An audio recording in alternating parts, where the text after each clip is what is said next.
Hello, everyone, and peace of Christ to all of you. I hope my voice is coming clear from your side. Please invite your friends and share the link of YouTube with your friends on Facebook, Twitter, etc. Today, our topic is about the resurrection of Jesus and the death of Muhammad. Uh, I'm not going to talk about Jesus as a Christian. We are going to talk about Muhammad, who uh, what he confirmed to us about Jesus. Today is the Easter for those who celebrate the Easter based on the Western calendar.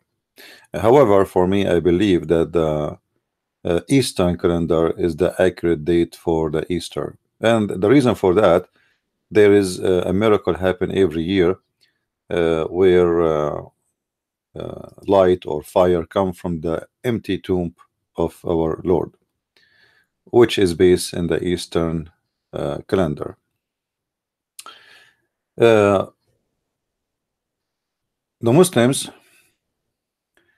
they have tons of articles speaking about the death of Jesus. So we will discuss what the Muslims believe about Jesus, and we will try to accomplish an idea about what this religion speaking of. Please invite your friends.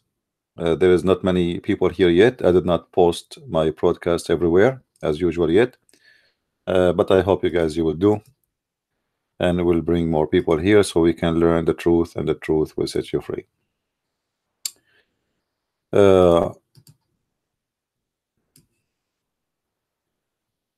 According to Islam, Jesus was never crucified, but yet Jesus somehow was resurrected. Islam, as usual, is not a religion of confirming anything. It is a religion of, let us say, it's like Islam is like a yellow pages of somebody have ideas. He took a notes and he put them in a book, and that is supposedly later became a holy book for the Abdul. But if you read the book of Muhammad, you will not learn anything. I mean, there is nothing there.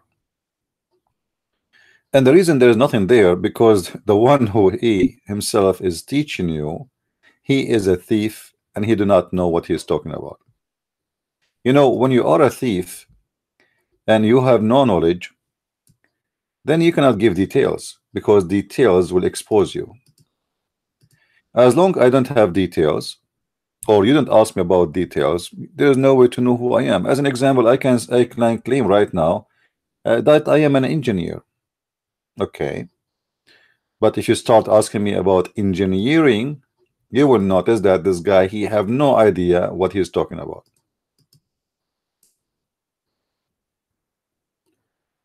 So the details is what make people get exposed to be real or false. And always Muhammad, he have a lack of details. Actually, he have no details at all. If there is any Muslim here listening, feel free to call me anytime during my podcast and let me know if really we are wrong in anything we are going to say. According to Muhammad, the story of Jesus located in the Quran in one verse. One verse. And that verse says nothing. Absolutely nothing. And you ask yourself, someone in the size of the name of Jesus, and the Quran made a chapter, it's called the chapter of Al Imran, a chapter just by the name of the mother of Jesus. Yet the crucifixion of Jesus mentioned in one small verse, and it's very confusing verse with no details.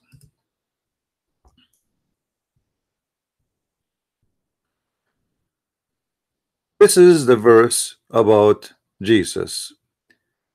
If you count the words in it, you will find they are like 30-40 words, not even maybe no less.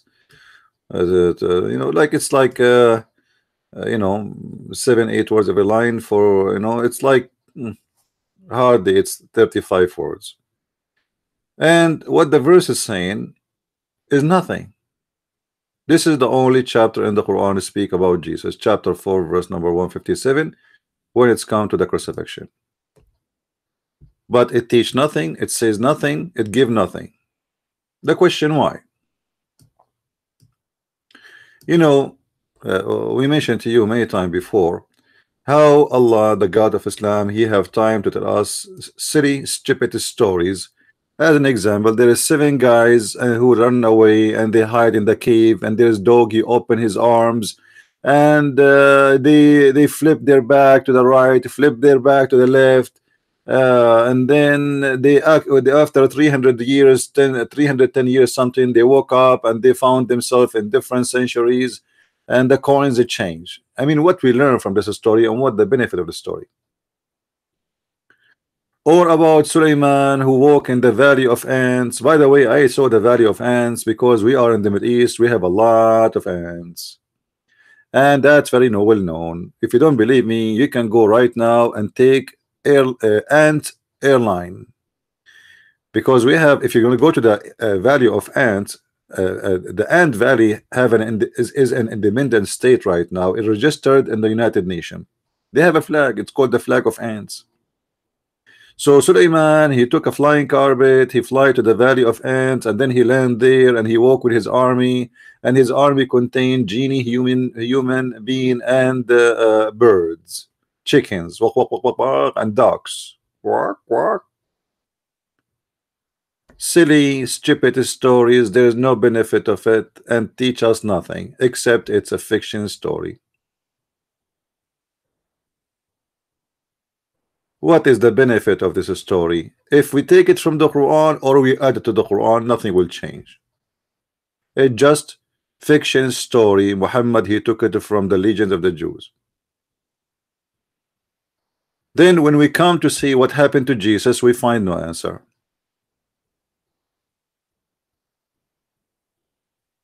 This prophet, the prophet of the Abdul, he have time to tell us that God, he will make lawful for you to if your cousin, and to if the cousin of the cousin, and to if the neighbor, and to if the neighbor of the neighbor, and to if your cousin from your mother, and to if the cousin of your cousin from your uncle, and to if your wife. I mean, even he have a verse, it's about it's lawful for you to if your wife. I mean, she is his wife already. It is lawful for you that women they offer themselves to if them. Yeah, there's verses there.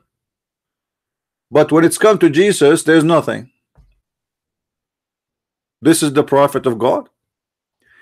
Let us read together what Muhammad he said about the crucifixion of Jesus, and let us see how silly this religion is. Please don't forget to invite your friends. I know today is Saturday, most of people they are out going with their friends, but my friend is the Messiah, and he is always with me, so I am not alone, and I think he is the best friend for all of us. And as you see, even a cult like Muhammad cult, he could not deny. You see, sometimes people they say to me, what do you think about the book of Satan, which is the Quran? They don't say the book of Satan, they say the Quran. I say, even in the Quran, God he show the truth. How? You know, Quran is a book made by a devilish man. Let us say, actually it's not even made by him. I mean, he is a copying others, but at the end of the day, he is the one supposed to deliver it to us. But even in the book of the devil, even the devil himself, if you go and see in the Bible, you will see that Satan, he says to Jesus, if you are the Son of God, he acknowledged that God has a son. If you are the Son of God, throw yourself. So Satan himself, he knew. Satan himself, he acknowledged. And Satan, even Satan, he cannot deny and he confirm what we believe in. And this is exactly today what we will see with the story of Muhammad.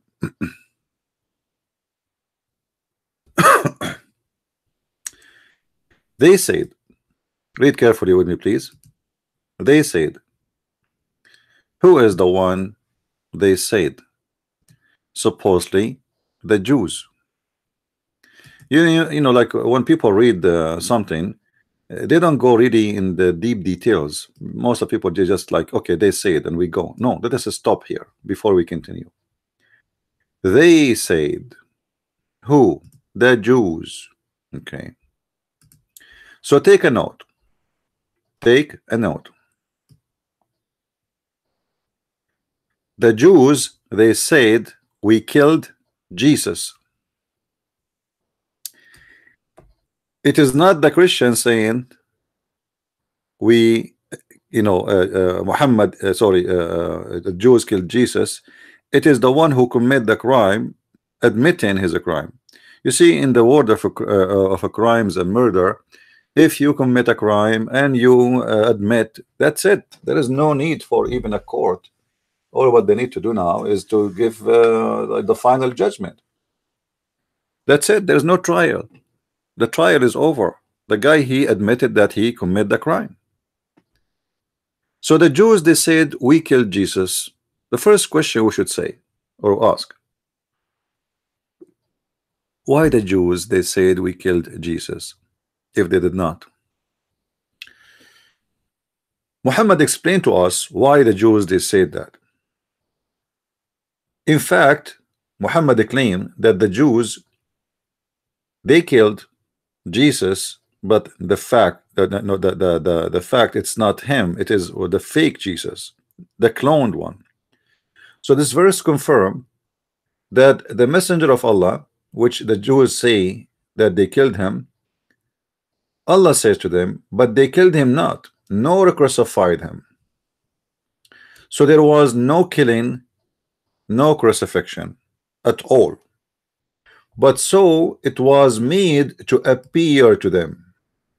So what happened, it was a fake person who is, or who Allah made him look like Jesus according to the Muslim interpretation, and the Jews, they crucified this Jesus.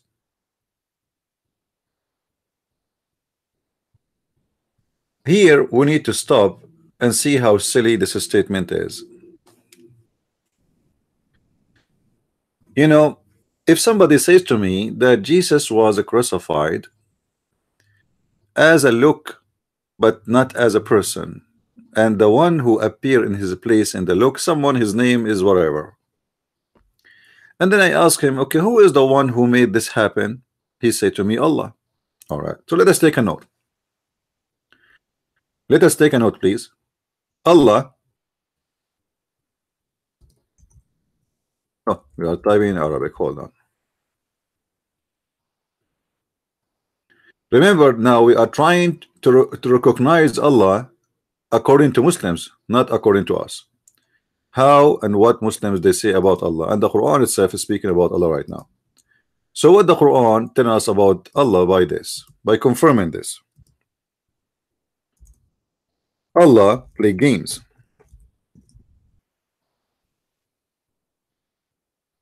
The Jews, they killed Jesus. However, Allah played the game of deception, fooling them, placing someone instead of Jesus. Now, by doing this game or playing this game of a cloning, and the purpose is to deceive the Jews. Did Allah deceive the Jews really? Any Muslim can tell us, did Allah really deceive the Jews?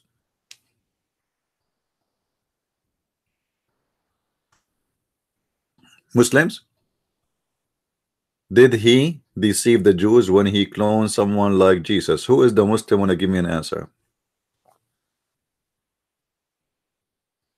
Are you telling me that today there's no Muslim in the text? I don't believe it. They are there already. We have some unlikes or dislike in the YouTube. Where is the Abdul? Somebody asking me, do you believe Muhammad he saw Jibril? My friend, Muhammad he never saw anyone.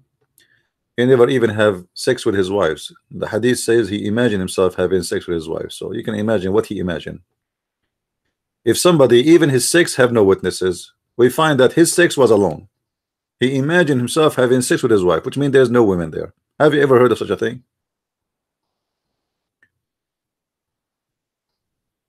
So when Allah, he played the game of deception and he deceived the Jews, making them believe that they killed Jesus, what Allah exactly accomplished?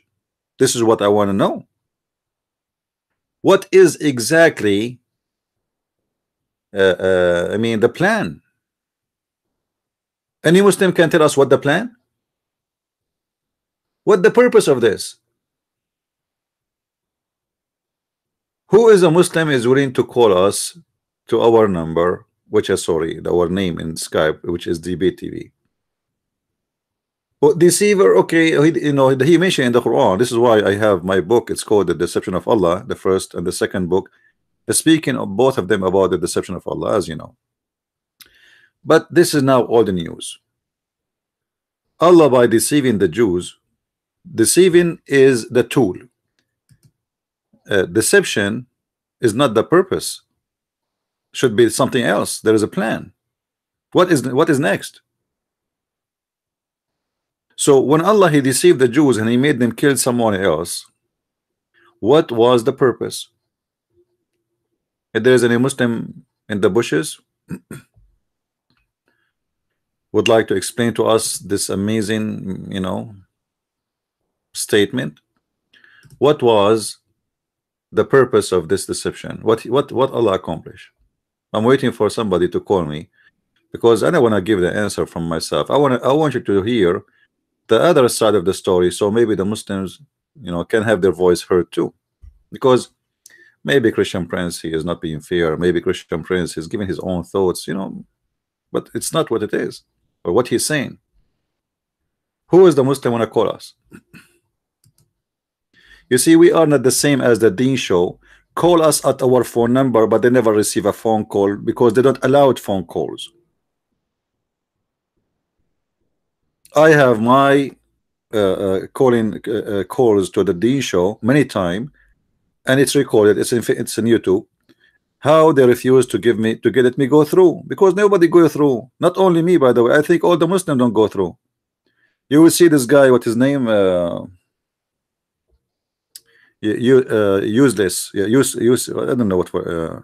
I forgot his name. The blonde guy. Yes, brother. You have a question, brother. Have you ever heard of a TV station receiving phone calls by a cell phone? In the same time, nobody hear the voice because nobody is calling. Even the phone did not ring. They pre-set up a program and they send themselves letters. A Christian he sent me, why Islam hate the Christians? The Christian he sent you a letter. Show us, where is the letter? Who is the one who sent the letter? Not a single caller. We don't do that. We are live here. Actually, I don't even prepare for a topic. Today is a special day for the Christians, celebrating the Western calendar. I said, let's talk about this topic then. I do not need to prepare. So I want to hear a Muslim who claim to have knowledge to give us an answer. But because there is no Muslim here giving answers, we have to continue. The purpose of this, according to Muslims, is to save Jesus. I mean, hello? To save Jesus. That is the most stupid reason to say. Why? Because according to the Muslim stories, Allah resurrected, he took Jesus to heaven before the Jews came to his house. So there is no need for the cloning. So the first reason the Muslim they gave us, it failed because Jesus was out already, regardless if he cloned or not. Look what the Muslim they say in their story. Let me use my art. I am an artist since I was a child, and Picasso, he used to learn from me. Yeah, this is a true story, can be found in Sahih Bukhari about Christian Prince being an artist. So if we draw for you some lines here for you, let us say there was 12 men in this room. Now those 12 men, I'm not going to draw everybody. The Jews is coming and they are inside the room. Allah, he cloned someone look like Jesus, but by doing that, now we have two Jesus in the room. We have Jesus number 1 plus Jesus number 2 in the same room. Beach. So cloning would not make any difference, because now they will arrest them both. If you make 12 people look like Jesus, they will still arrest them all. Because they are coming after Jesus, and they will notice there is 12 of them, so they will be like, wow, how this happened? However, they will arrest them all and take them to jail, and then they will need to find out who is the real Jesus. So when he cloned the first Jesus, and now we have the second Jesus, which means Jesus 1 plus Jesus 2, that alone is not enough. According to the story, Allah, he took Jesus to heaven, Jesus number 1 to heaven, and he left Jesus number 2 in the room. The Jews, they came and they arrested Jesus number 2. So what the reason for a cloning? Jesus already is safe, his escape.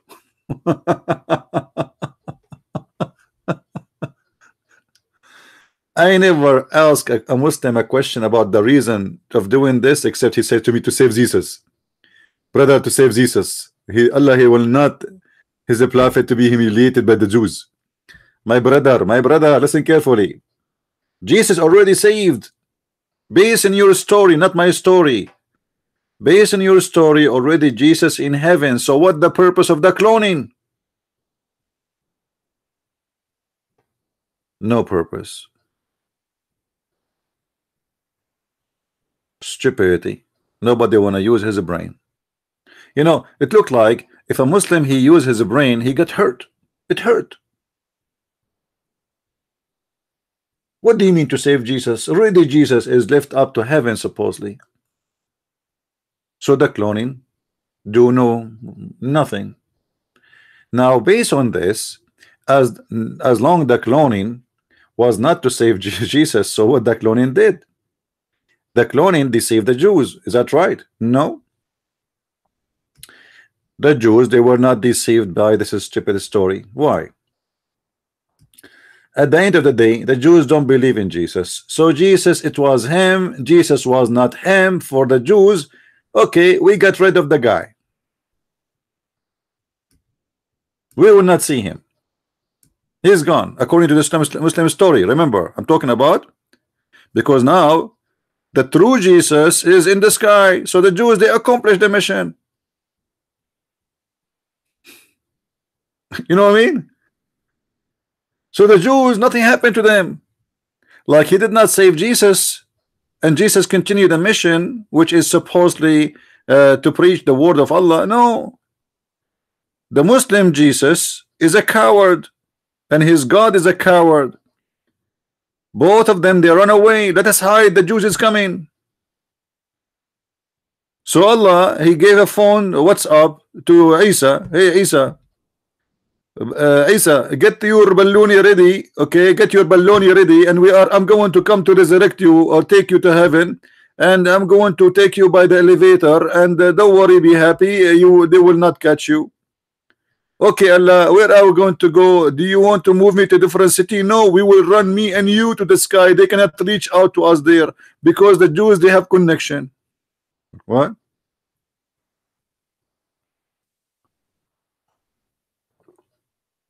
Allah, he ran with his Isa to the sky. That means the Jews, they accomplished their mission.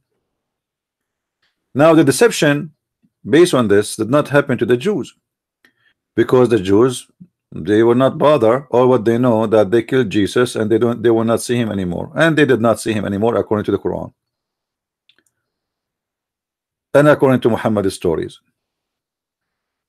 So who is going to be affected by the story that Allah, he made someone look like Jesus appear to the Jews to be Jesus?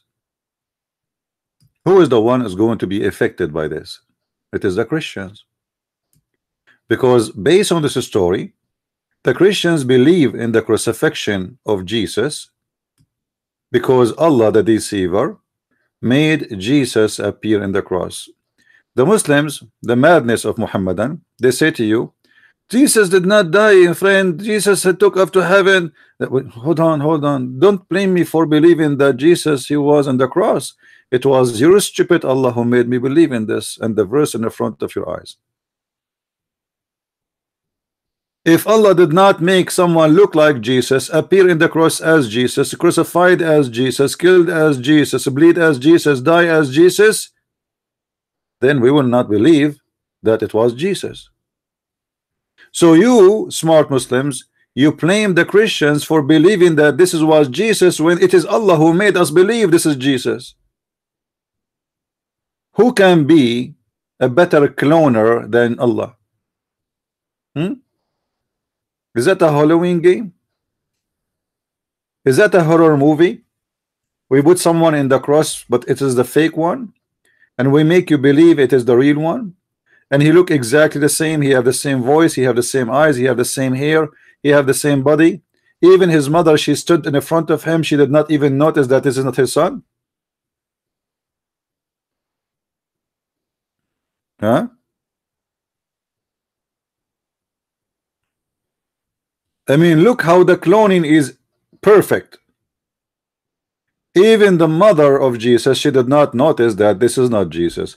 So if you ask the mother of Jesus, did you see your son was crucified? She would say yes. So the God of Islam, even he deceived Mary. Why you deceive Mary, Allah? I thought Mary for you is a good woman.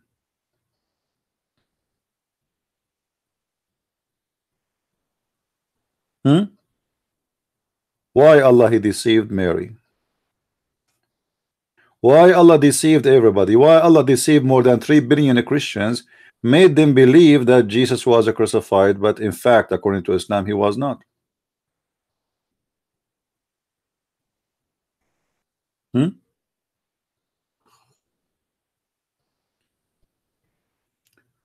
Do we have any Muslim would like to call us? If you are a Muslim and you like to call, feel free, my friend. I am not here to judge you.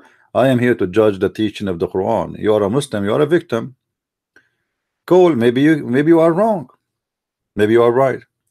But as you see here, this phrase in the Quran, or this statement in the Quran, is a big problem for Muslims, not for us.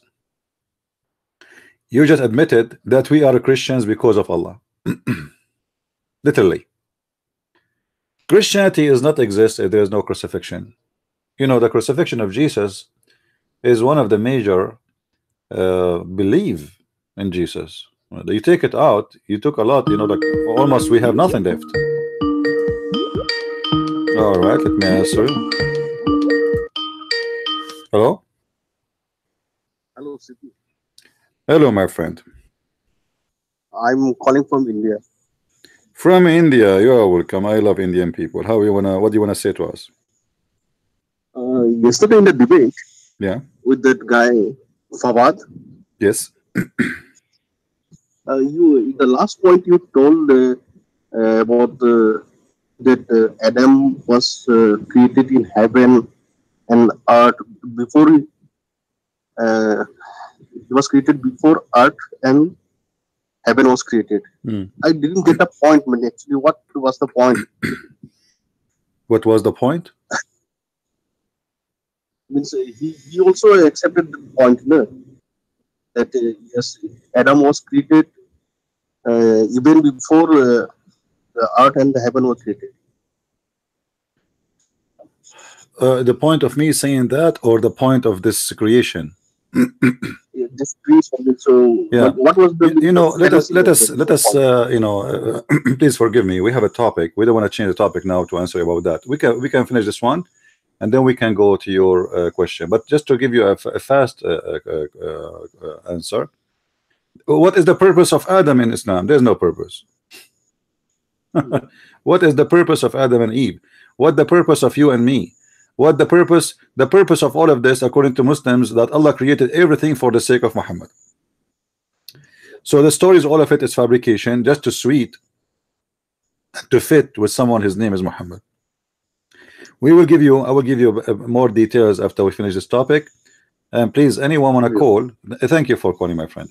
Anyone want to call? Please call us if you have a question about the topic for now, or if you are a Muslim who want to debate me about the topic.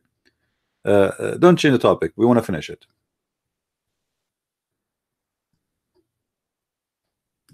When Allah, he said supposedly, and the one is talking here is Allah, that he is the one who cloned someone look like Jesus, crucifying someone else. By doing that, he did two mistakes. Allah, he made two mistakes.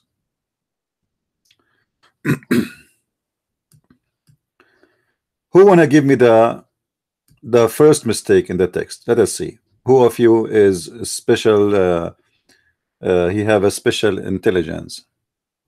What is the first mistake? I have a white screen in the screen, so we can write down the mistakes one after one.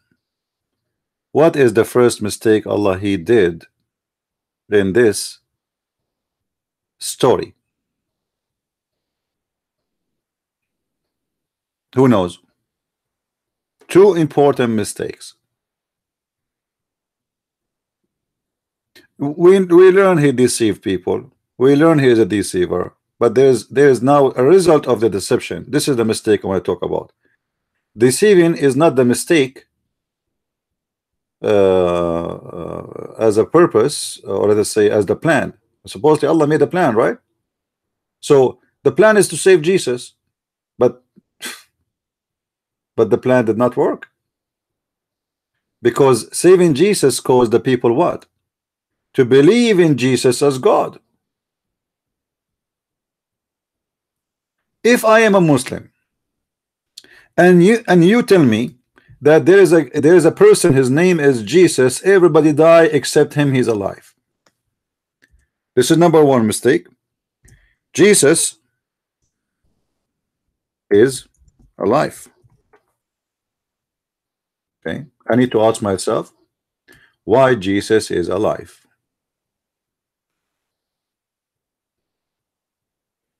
Why everybody is dead? Muhammad is dead, Abraham is dead, Moses is dead, everybody is dead except Jesus. Number two, the Christian Bible, is it true? You will see some Abdul trying to debate us about Jesus was not crucified, but the fact the Quran, this verse, confirm that the Bible is it true.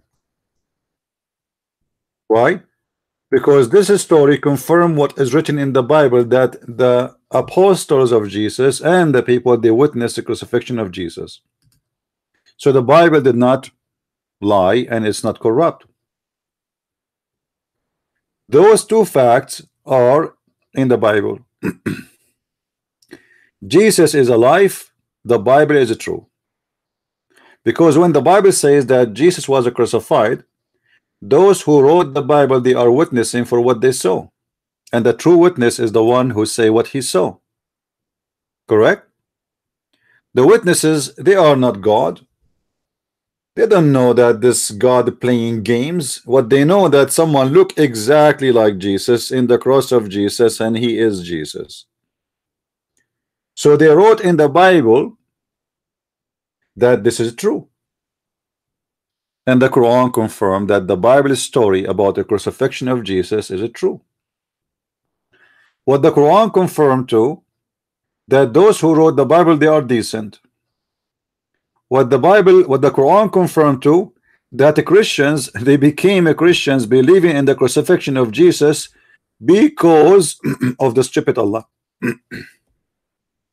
If not Allah,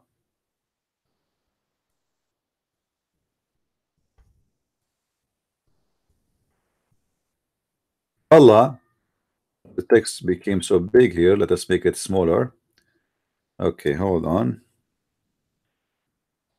Allah made us Christians. Made us. Let us make it smaller text.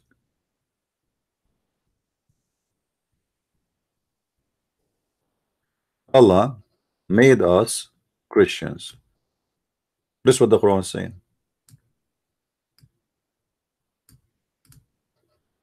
So what is my fault? When the Christian believed that Jesus was a crucified, that is the fault of the stupid God of Islam. And the Quran confirmed that. Because if Allah did not make the cloning, there's no Christian in the top of this earth would believe that Jesus was a crucified. If there's no one in the cross look exactly like Jesus, none of us will believe that Jesus was a crucified. So this is the fault of who? The fault of the stupid God of Islam, who his plan was to save Jesus, but he failed. He did not save Jesus. He did not save him.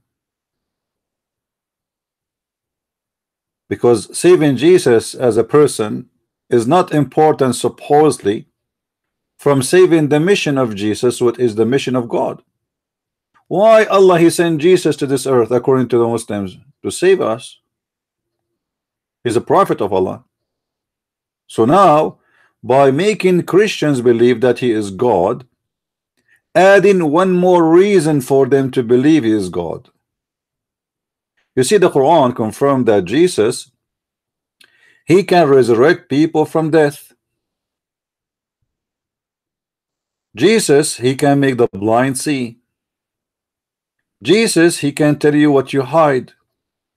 Jesus, he can do all kinds of miracles. You name it. Not only that, Jesus, he can create from the mud the bird. I mean, what's wrong with this Jesus? Everything God can do, he can do. Obviously, there is something wrong with him. This is not good. Because look like Jesus is a clone of Allah according to Islam. Because Allah, how he created Adam?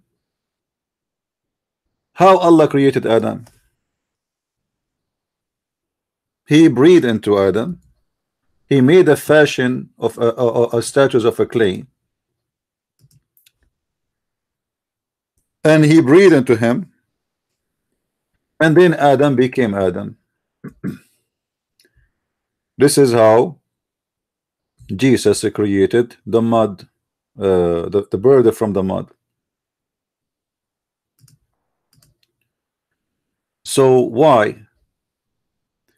In this chapter, chapter 3, verse number 49, it says the following. Read carefully with me. That Isa, which supposedly this is Jesus, the messenger of Allah to Israel. Here we have another problem, by the way, when he say he is the messenger of Israel. Because if Isa is the messenger of Israel, why his book is written, the name of his book is in a Greek language? Muslims have no answer. Because you are using the word Injil. I have come to you with a sign from your Lord. So the Muslim, they will say to you, okay, don't make a big noise about it. It says there that this is a sign from Allah anyway. That will not make a difference, because look with me what it says. In that I make for you. I. make for you out of the clay, as it were the figure of a bird, and I breathe into it. Who is the one is breathing? Who is the one is breathing, Muslims? That is Jesus. From the breath of Jesus, life come.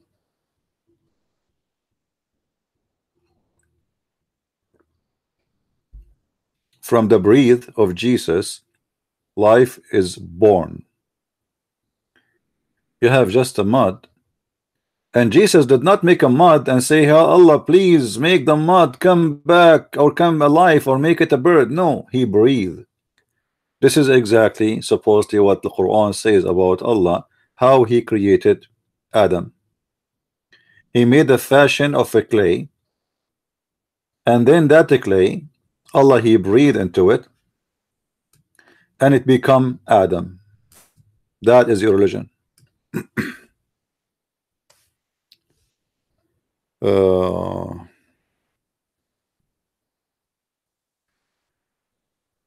Quran confirmed many times how Allah he created the Adam, that he created you from mud. But how he created him from mud? Simply, he breathed into the mud after he fashioned Adam, and he made him a living human being. This is what the Quran confirmed all over the Quran. So why Jesus he can do what nobody can do, and why he can do what Allah can do, according to Muslims? You see, if I go right now in the front of in the Quran, you will see that one of the reasons that Shaitan he rejected to bow down to Adam, according to Islam, is that he was created from mud. And here we have a funny story that Allah is ordering everybody, including the Shaitan, including the angels, to bow down to Adam.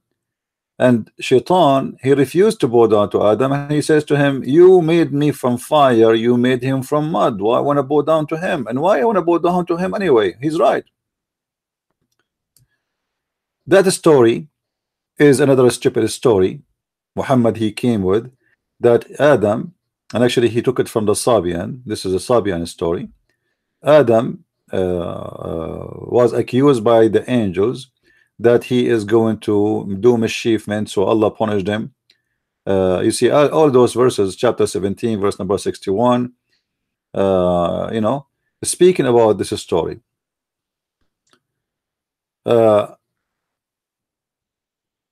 Chapter 23, verse number 12, it says the same, that Allah he created Adam from a clay, you know.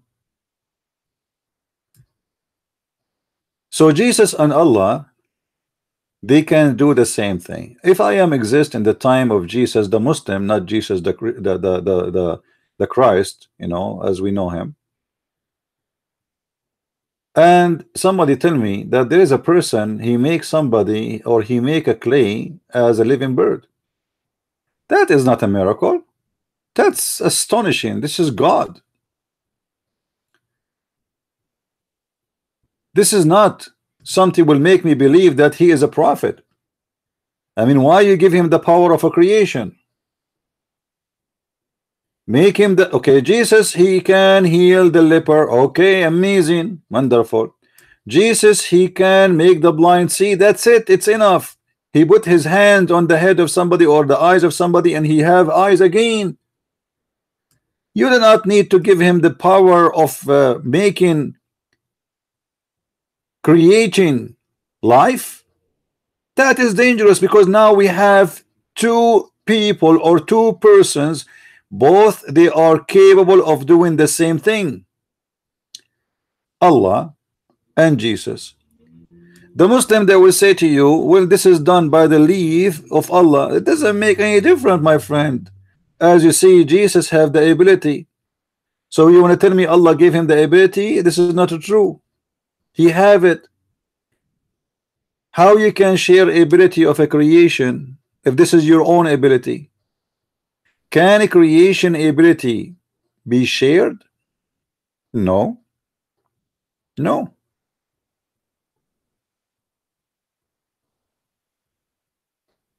You're a prophet. You ask me to do something. If I am God, and then I do it for you. It's not you who do it. Here you will see it says, and I heal those who they are born blind. He didn't say Allah he healed them. And I quicken the dead. Do you see it, Muslim? And I quicken the dead. So Jesus, it was not enough for him that he can create it from the mother bird.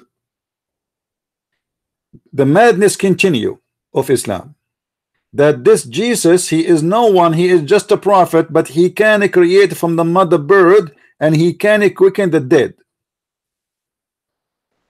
Why all those miracles around Jesus? Yesterday, 2 days ago, we have a guy, Abdul, he said to us, in the time of Jesus, science was advanced. What are you talking about, stupid Abdul?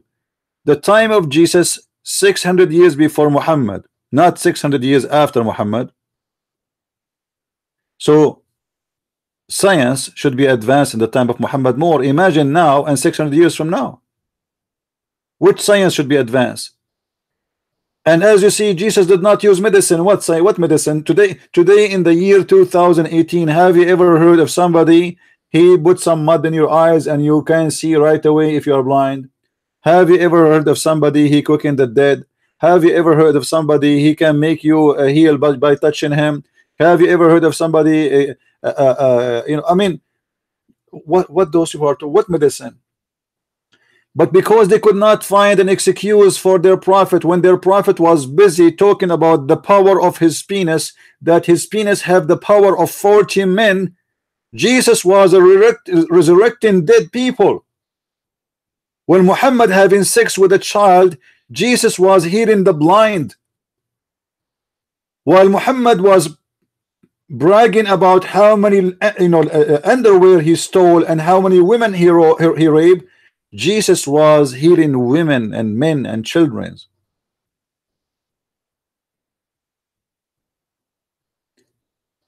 Any Muslim ask himself, why nobody have all those miracles together? Name for me one in your religion, Muslims, has all those. You see, they say to you that Jesus, because of science, was advanced. What science was advanced? The Roman science was advanced. It was a normal science that, according to a scientist, that the Egyptian who exist long before the Roman, their medicine a lot advanced from the Roman. So why Moses was not giving those miracles in the Quran? You know what I mean? This is what his scientists say, that the Egyptian, their medicine was amazing. This is why until now you open a tomb of a pharaoh, you find the guy, he is buried there for a couple of thousand of years and almost he still look the same. So why Moses was not given the same science or same miracles? So if you ask me, if I am now a person who is not a Christian yet, and I am a Muslim, God forbid, and I read this, I will accept Jesus as my savior, because you just confirmed to me that this person, he can do what Allah cannot do. You see, here they say that all of those things Jesus, he did by Allah leave, but the fact, we can prove easy that this is false statement made by Muhammad. I can say right now that all the miracles Jesus did, he did by my leave. What? Who are you? I can make a statement. I mean, talk is cheap. Correct? Talk is cheap. If Allah, he can do miracles, then why he could not do any for Muhammad? The Quran confirm. You see, the Muslims, they have in the hadith tons of funny stories. Muhammad speaking to the goat, Muhammad, the camel crying for the camel crying for Muhammad, the tree like a creep. Have you ever heard of walking trees? Yes, in the hadith you will find it. Muhammad, he want to do poo-poo, and the trees came around him and they cover him in the shade, and the tree convert to Islam and say Shahada. All those stories, we cannot find them in the Quran. Why Allah did not mention them? Because those stories are fabricated long after Muhammad. The Quran confirms that Muhammad has had 0 miracles. In chapter 17, verse number 59, it says, وَمَا مَنَعَنَا أَن نُرْسِلَ بِالْآيَاتِ إِلَّا أَن كَذَّبَ بِهَا الْأَوَّلُونَ. Nothing made us to refrain from sending miracles except that former generations, they accused them to be a lie. Do you see it?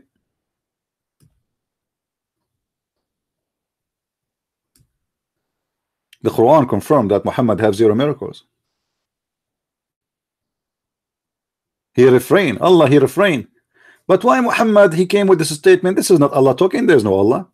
It is Muhammad who made this verse. He want to explain why his God is in disability. He cannot make miracles. Why Muhammad you do not have miracles? Because Allah, he have a strike. If you go to France, they have a strike every 2 days. And look like Allah is in a strike always.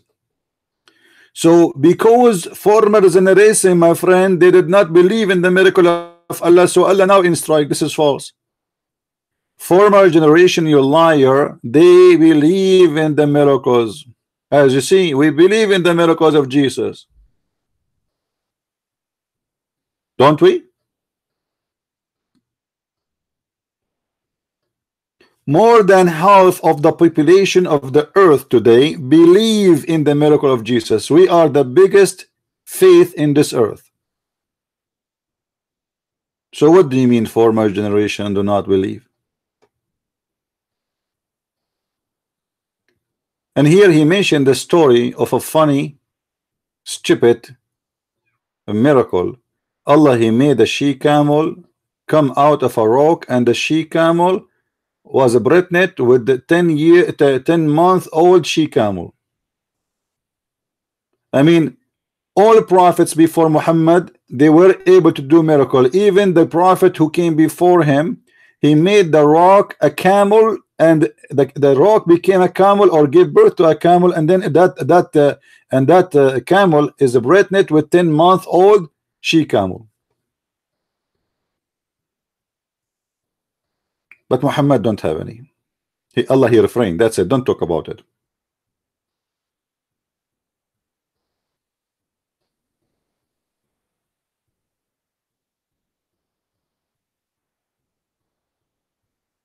Garbage in, garbage out. It is an excuse for a false prophet who cannot have a miracle. People around him, they keep saying to him, why your God don't send you a miracle? So he have to give them an answer. He refrain. Allah, he refrain. What we can do? I mean, if Allah refrain, what you can do about it? When Allah, he stopped the refraining method, we will let you know. So now what we confirm from this, that the God of Islam is in disability. When Allah, he says in the Quran, according to the Quran, Aka Muhammad, which means Allah and Muhammad is one, that all those miracles was done to Jesus by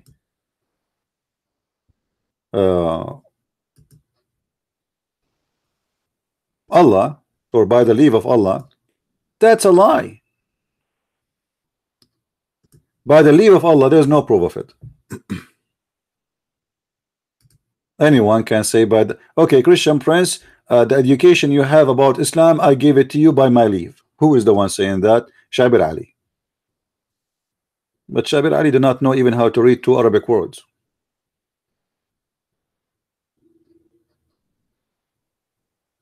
Anyone can say all of this done by, you know, somebody can make a book and says that all the miracle of Jesus was given to him by the leave of Buddha.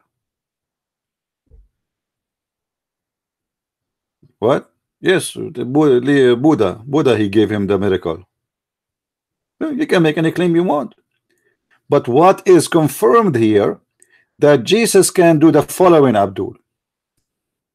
Jesus can create from the mud a figure of a bird and he breathed into it, which means he is the source of life. All right. Hello. Hello, CP. How are you doing? I'm fine. Go ahead. My question is related to the topic. It seems like the Quran actually affirms, the miracle birth, the miracles, the word, the spirit, the ascension, all that. What is the purpose of denying the crucifixion? Like, what difference would it make if there was a crucifixion and resurrection as opposed to just an ascension? Well, Muhammad, he was following a Christian cult. That cult believed that because Jesus, but he did not follow them in the full. He took from them that statement. This cult believed that Jesus, because he is the Son of God, there is no way that this is him in the cross and he was suffering. So they believe that it must be, it is like appearance of Jesus. It's like a philosophy thing. It was the appearance of the body of Jesus, but the real person as Jesus, the Son of God, is not in the cross. This is just the flesh. So those people, they believe it is the flesh of Jesus, not a clone. It is the flesh, but it's just a flesh. Flesh is suffering, but this is not Jesus. Muhammad, he copied from them that statement. He thought it's mean what he said here, that it was a clone. So he took it and he adopted. And this was let us say the lifestyle of Muhammad, to adopt stories run around. Some people, they say that there is 7 Christians, they sleep in the cave, but it was a fiction story. Muhammad, he adopted the story. Some people, they say that there is a Suleiman, he used to have a flying carpet. Muhammad, he adopt the story. He don't investigate, read the story, he take it, he put it in his book. As long as he know that those people, they take it serious or somehow serious, and some naive people, they believe in it, so he adopt the story. He don't mind. Muhammad is like a person. I don't know if you ever heard of somebody. He is a like a salesman. A salesman, when he talk to you, he try to know what you are trying to buy. What do you want to buy? How much money you want to spend? And based on that, he changed the description of the product. If you are a person who is a student and you want to buy a car, he will not tell you that this car is going to cost you a lot of money for maintenance. This car, the parts of it are expensive. He will tell you this car is fantastic, will not break, etc. And it is very easy to maintain. If you are a rich man, he will offer you a warranty. Don't worry about the expensive part. Yes, it's expensive, but you know what? Who care? We will offer you a warranty. You have money. So the deal change, and the name, the titles, and the description change. Muhammad always, he do the same. When he speak to the Christians, he talk to them as if he's a Christian. He was speaking to some of those who believe in this, but they don't believe exactly as he believe. He got it wrong. Same as when he speak to the Jews. The Jews, they don't believe as he believe because he got it wrong. Same as when he spoke to the Sabian. So Muhammad was a Jew, he was a Christian, he was a Sabian, he was a pagan. It depends. He is talking to who in the front of who. When he speak to you, if you are a Jew, he's a Jew. If you are a Christian, he's a Christian. If you are an atheist, he's an atheist. If you are a person who worship the 3 daughters of Allah, Manat and Allat al-Uzza, he bow down to them and he pray to them, as we know in the satanic verses. So Muhammad is like a lizard, from those who change their color, depend what is the background rock is. So if the background is brown, he's brown. If it's white, he's white. If it's red, he's red. He don't have a color. He is a salesman. So all the purpose of this is how I can make them believe. Muhammad was not saying here, again, I am against the Christians and the Christians are wrong. You see here, Muhammad is speaking against the Jews. He is not saying the Christians believe, Here he is saying the Jews, they said we killed Jesus. So he was trying actually to adopt himself in this moment as somebody correcting the Jew, taking the side of those who they are supposedly Christians, who they believe that it was a figure of Jesus, not Jesus, which means it was a flesh suffering, but the Messiah, the Word of God, was already in heaven. He took it, he adopted, and because there is no explanation, because maybe even Muhammad he took it as they believe, but because here there is no explanation except the Muslim interpretation, so we do not know. Did he believe in it as it is? Those false Christians or cult, Christian cult, they believe in it. You know, for me, I say they are cult, even though they are.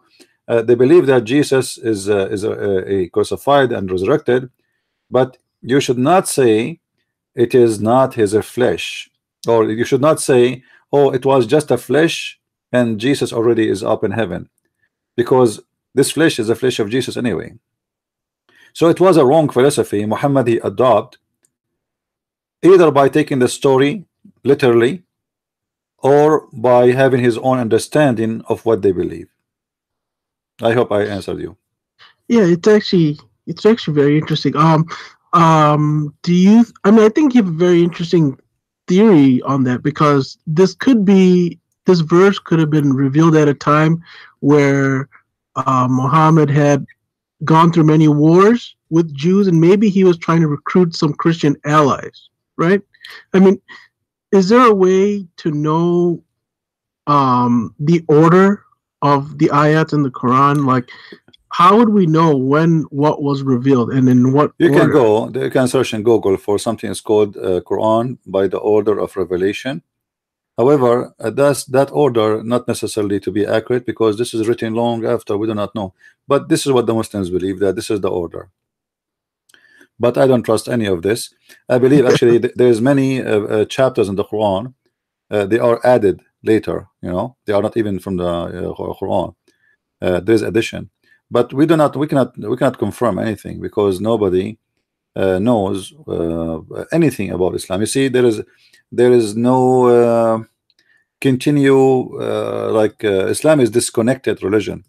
Since Muhammad to the time the Muslims they have a book, it's called the Quran. There's about 300 years. That's the earliest. Actually, there's no earliest. There's no book in the 300 years. There's no book. There is a recitation. You see, which means until now we don't have a book. We have a recitation. You see the book you have in front of you. It's called Quran today. This is a recitation, not a book. If you have a book, if you open the Quran in page number 8, it says that this book is printed and approved according to the recitation of. The first recitation is recitation of Muhammad. The last recitation is recitation of Hafs. Hafs, and when did he exist? Is 200 years after Muhammad. Oh wow. Okay, but it's recitation. There's no book yet. So and whoever wrote that book after that, he did not write a book, the Quran. He wrote the recitation of Hafs. Now how we know that Hafs is a recitation is accurate? Because according to Muslims, Hafs was accused to be a fraud. Hafs, his hadith is rejected, not weak. You see, weak is fine. His hadith, like you will not find a hadith made by Hafs exist accepted by Muslim. So the Muslims agree that Hafs was a fraud. They accuse him that he was a fraud, he was a thief. Even he borrowed your book and he claimed that this is his book. So all bad things, not only him, Hafs, he was a fraud, and his father was the same, his stepfather. Hafs, he learned the Quran from his stepfather. So now we have the last two source of the Quran, two generation, is coming from a fraud people. Was he also an Arab? Yeah, this is what they say. Yeah, but it doesn't matter he's an Arab or not, as long he is the one where they take their you know. Well, you have to explain to me now. You don't have a book of the Quran. You see, when somebody says to you, we have the original Quran, that's a lie. Tell him, isn't it? It's okay. This Quran you have, isn't it according to the recitation of Hafs? He would say yes. Okay. Did we just say recitation? That's crazy. When they always use it as a point of argument for or case for Islam by saying the Quran has been uncorrupted, it's original, never been changed. But we don't have a Quran from Muhammad's time period, right? Like a full manuscript, right? There is nobody have any manuscript. You see, the Muslim, when they found a little manuscript in the University of Birmingham, they were so happy. But even that one is different from the Quran today, and that one is not even dated to Muhammad time. It was the leather dating to Muhammad time, not the writing. You see, right. People it's called a palimpsest. Yeah, right? the people for generations before the science accomplished like papers and etc. You used the same piece of leather to write over it again. Like, they don't throw it in the garbage. It's leather. It's expensive. Right. So they like recycle it. Yeah. Much. So like, you know, we write today something. Tomorrow, maybe this letter is written by my grandfather. I don't care what he wrote there. I wipe it off, wash it with water, ink, dry it, and I use it again as a paper. So this piece was wiped clean, written, wiped clean, written many times, and then we have a piece of leather from the time of Muhammad. They don't have a Quran from the time of Muhammad. Not even a single line or a single word exists today is from the time of Muhammad. Even that one from Birmingham, it will take you 2 minutes to find that it's not from the time of Muhammad, for a very simple reason. In the time of Muhammad, there was no dots and vowels in the Arabic language. If you look with me here in the Arabic, let me show you. They're called like diacritical marks, correct? Yeah, those marks, you know, they never been exist in the time of Muhammad. So if you see a book have those marks here, like this is called kasra, this is called fatha, this is called dhamma, this is called fatha. So all those things you see, this is sukoon. All those things you see, when you see them in the top of letters, that's mean this is not an old script. The same as the Hebrew. The Hebrew in the beginning, the ancient Hebrew, it used to have no dots too. Same as Arabic. Many languages, they used to have the same issue. So those things, actually, those dots and etc., was added long before after Muhammad, and they were added for a reason, which to make it more clear, because you know the Quran is very confusing without those dots. And this is why, if you remember yesterday, I don't know if you were listening, we were talking about the Quran is speaking about the 7 sleepers and their dogs, you know. Oh yeah, I think I remember you talking about that. Yeah, like you're talking about the cave or the mountain. How right, the dog... right. According to At-Tabari, not according to me, according to Muslims, imagine. At-Tabari, he says that this is most likely it was not kalbahum, but because the Arabic was not clear, there's like letters connected together, so the writing was not clear. So instead of kalbahum, it must be kali'ahum. Right, the Aramaic, correct? Yeah, which actually it's an Arabic word, but it's coming from the Aramaic, which means the provider. All right. So here, this word, they explain, the Muslim scholars, that this is here. There's a mistake. Here, there's no letter ba. You know, this is not a dog. Kalbahum is very close to the word kali'ahum. So the way it's written, the old writing, it was not clear. Like now, it's more clear. It was reading. If you read old Arabic, it's really horrible to read. For me, even it's very hard to read. It's going to take me slow time to try to recognize the letters. So they are saying that look like the letters appear wrongly, and the one who is copying the manuscript, instead of writing kali'ahum, he wrote kalbahum. Oh, so is classic Arabic and Aramaic very similar in text?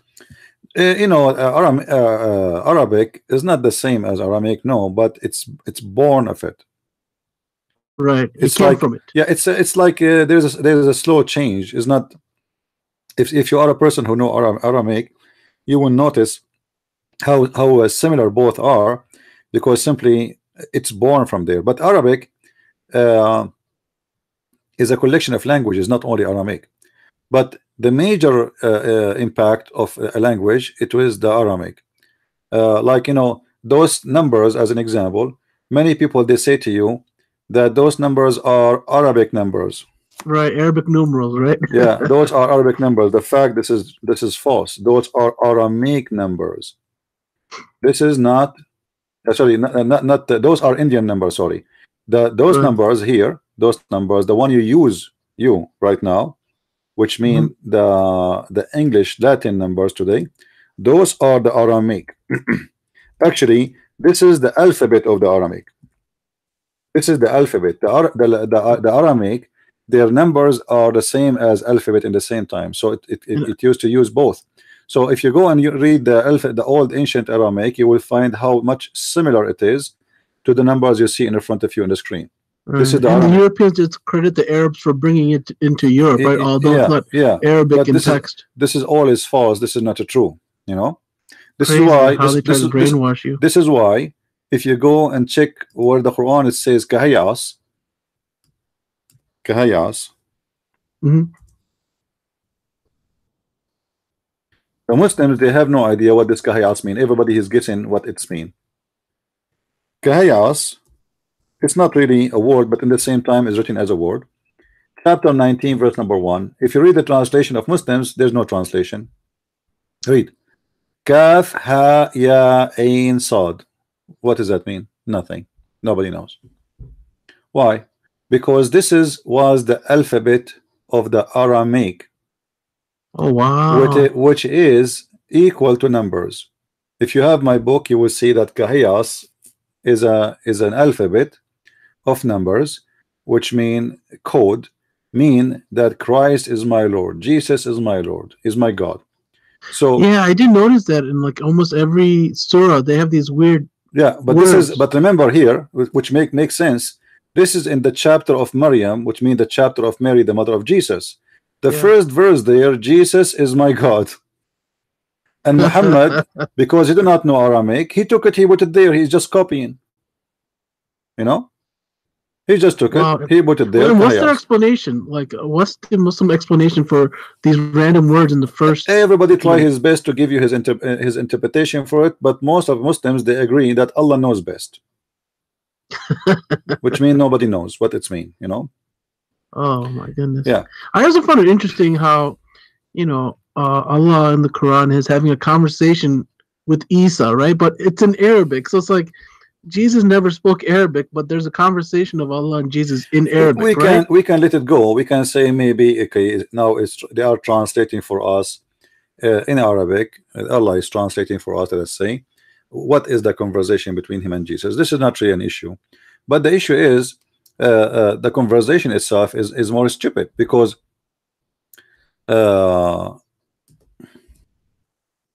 doesn't Allah say when he said to him, did I ask you to follow me or something like that? No, when he said to him, did you say to your followers to worship me and my mother?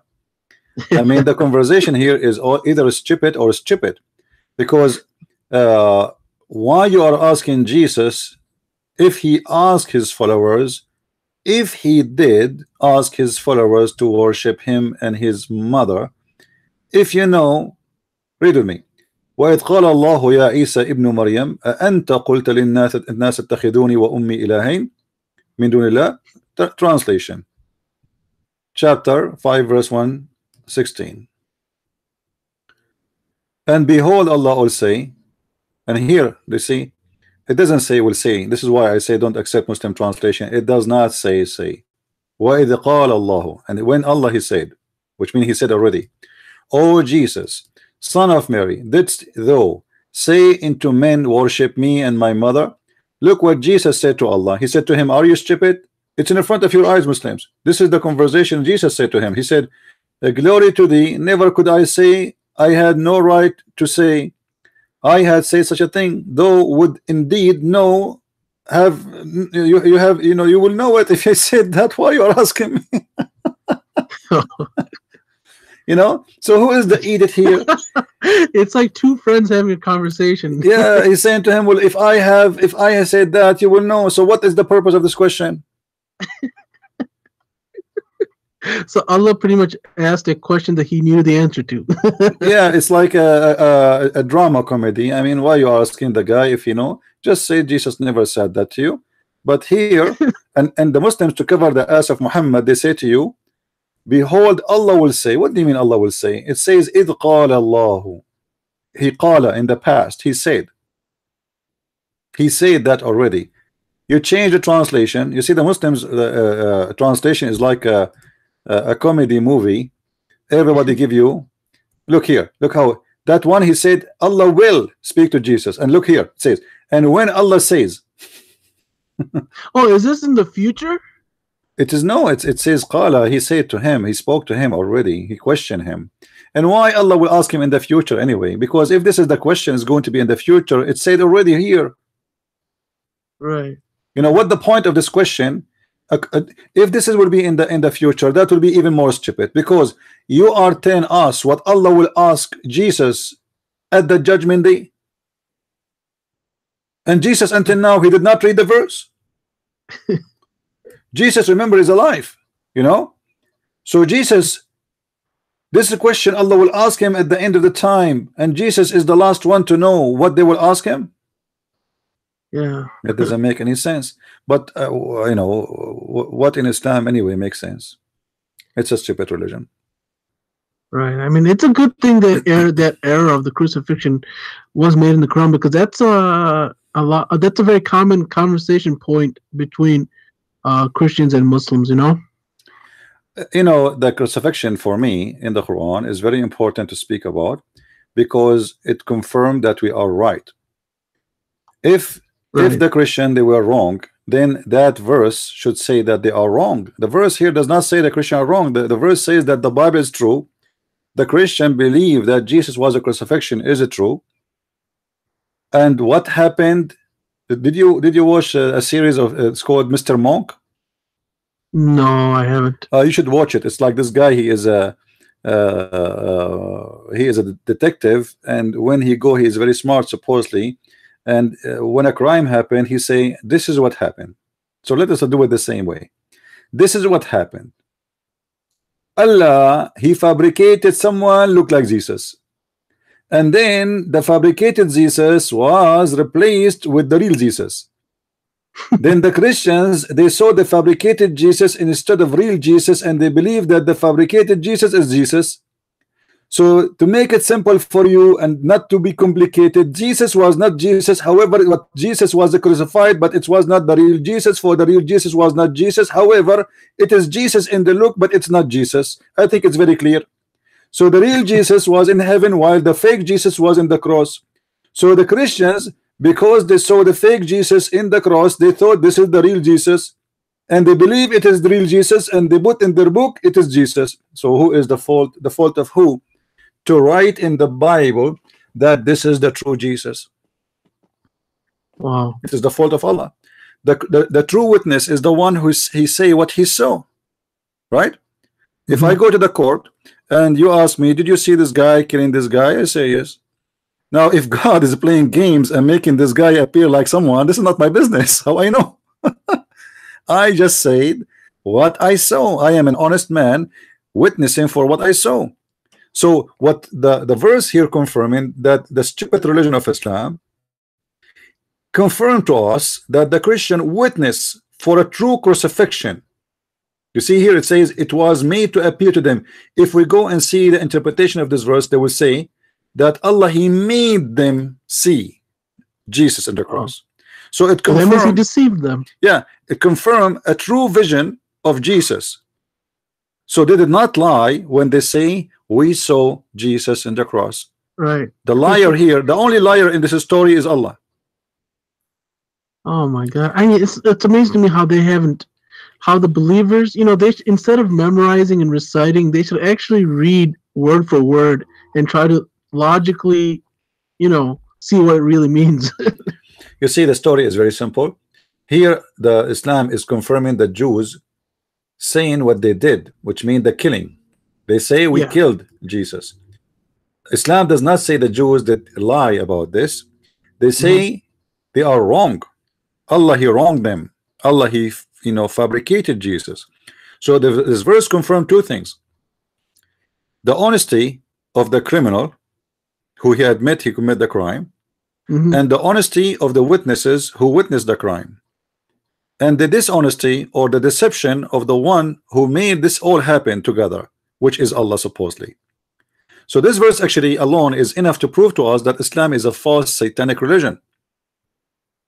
And we explained to before, there's no purpose, even there's no reason for this cloning for Jesus, because Jesus was already lifted up to the sky according to the Muslim story. So why he want to clone someone look like Jesus? Then we need to ask another question. Do Allah knows that if he clone someone look like Jesus, that the Christians will believe in the crucifixion of Jesus? The Muslims should know that supposedly Allah is God and Allah is all-knowing. So Allah, he know that the Christians, they will be Christians because of this. So Allah is the one who made us Christians too. That's true. If no crucifixion Right. of someone look like Jesus, no Christian here will believe that Christ was crucified.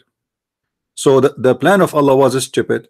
In order to save one person, he deceived billions. Jeez. And they were deceived for 600 years until a messenger came to quote unquote correct. And have past, no right? have no witnesses of anything. You know, he just say what he say. And then and the funny, the Muslim, they say to you, brother, do you know the first Bible is written 60 years after Jesus? You have a prophet who came 600 years after Jesus, Abdul. You believe his book, a person who never saw Jesus, never met Jesus, and he have nothing to do with the land of Jesus, the language of Jesus, yet you accept what he say. They say Over. the same thing about, you know, Matthew, Mark, Luke, and John. They're like, who are they? Who are these people? Well, we know who are they. Let me ask the same question. Who is Muhammad? You see, yesterday we have a person who is Quran only, right? If we go in the whole Quran and we ask the Muslims, who is Muhammad in this book? There's no Yeah, answer. no. Who is Muhammad? Who is his father? Here we go. If the Muslims have only one book, it's called the Quran as a holy book. If we read about Muhammad name written in the Quran, there's nowhere it says who is Muhammad. It says, and there's no, and Muhammad is just a messenger. All the messengers before him die, or you know. So if he die or get killed, you are going to go against him. It's like, who is I mean, Muhammad? that goes for almost every man in the book they consider prophets, right? There's but not enough details but they don't for have- people to know who they are. You see, even in the Hadith, even in the books of Sirah, which is written long after Muhammad too, nobody knows who is Muhammad. As an example, Muhammad, the Muslim, they say Muhammad name is Muhammad ibn Abdullah. Muhammad Son of the slave of Allah. ibn Abd Allah. Okay, nice to meet you. Now, if we go and we switch to English, that will make him in English Muhammad ibn Abd Allah.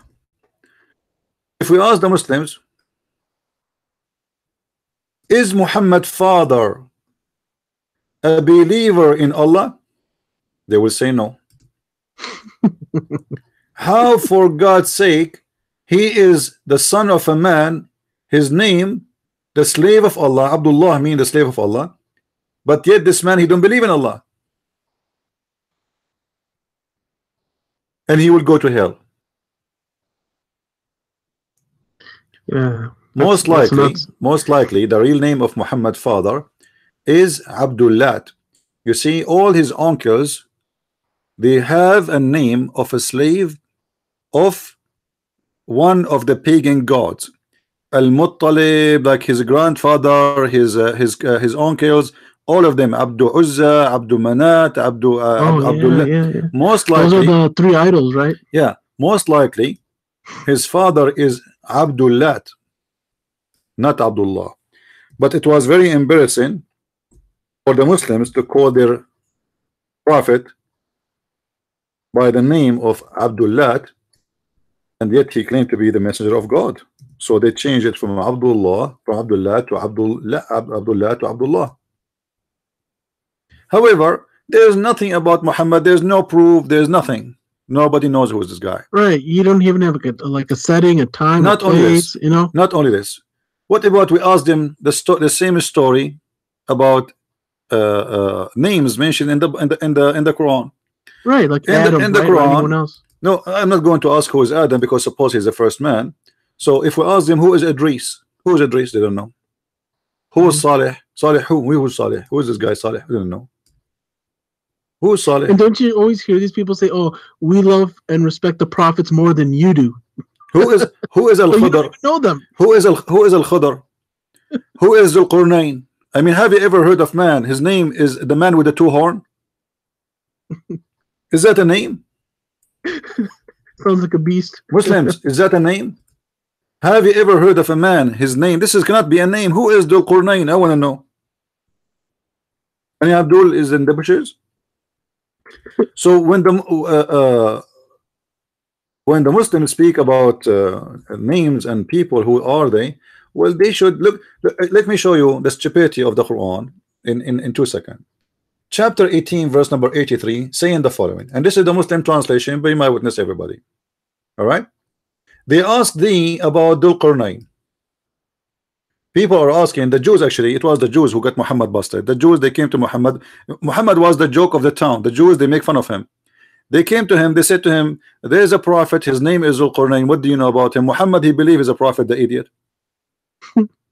So he could not answer them right away. They went home, and then he called them back. He got his reference. He searched Google, you know, and now he got the answer from Allah. Look, they asked thee concerning Dhul Qurnayn. Say, I will rehearse to you something of his story. So now Muhammad, he got the answer from Allah. Seriously.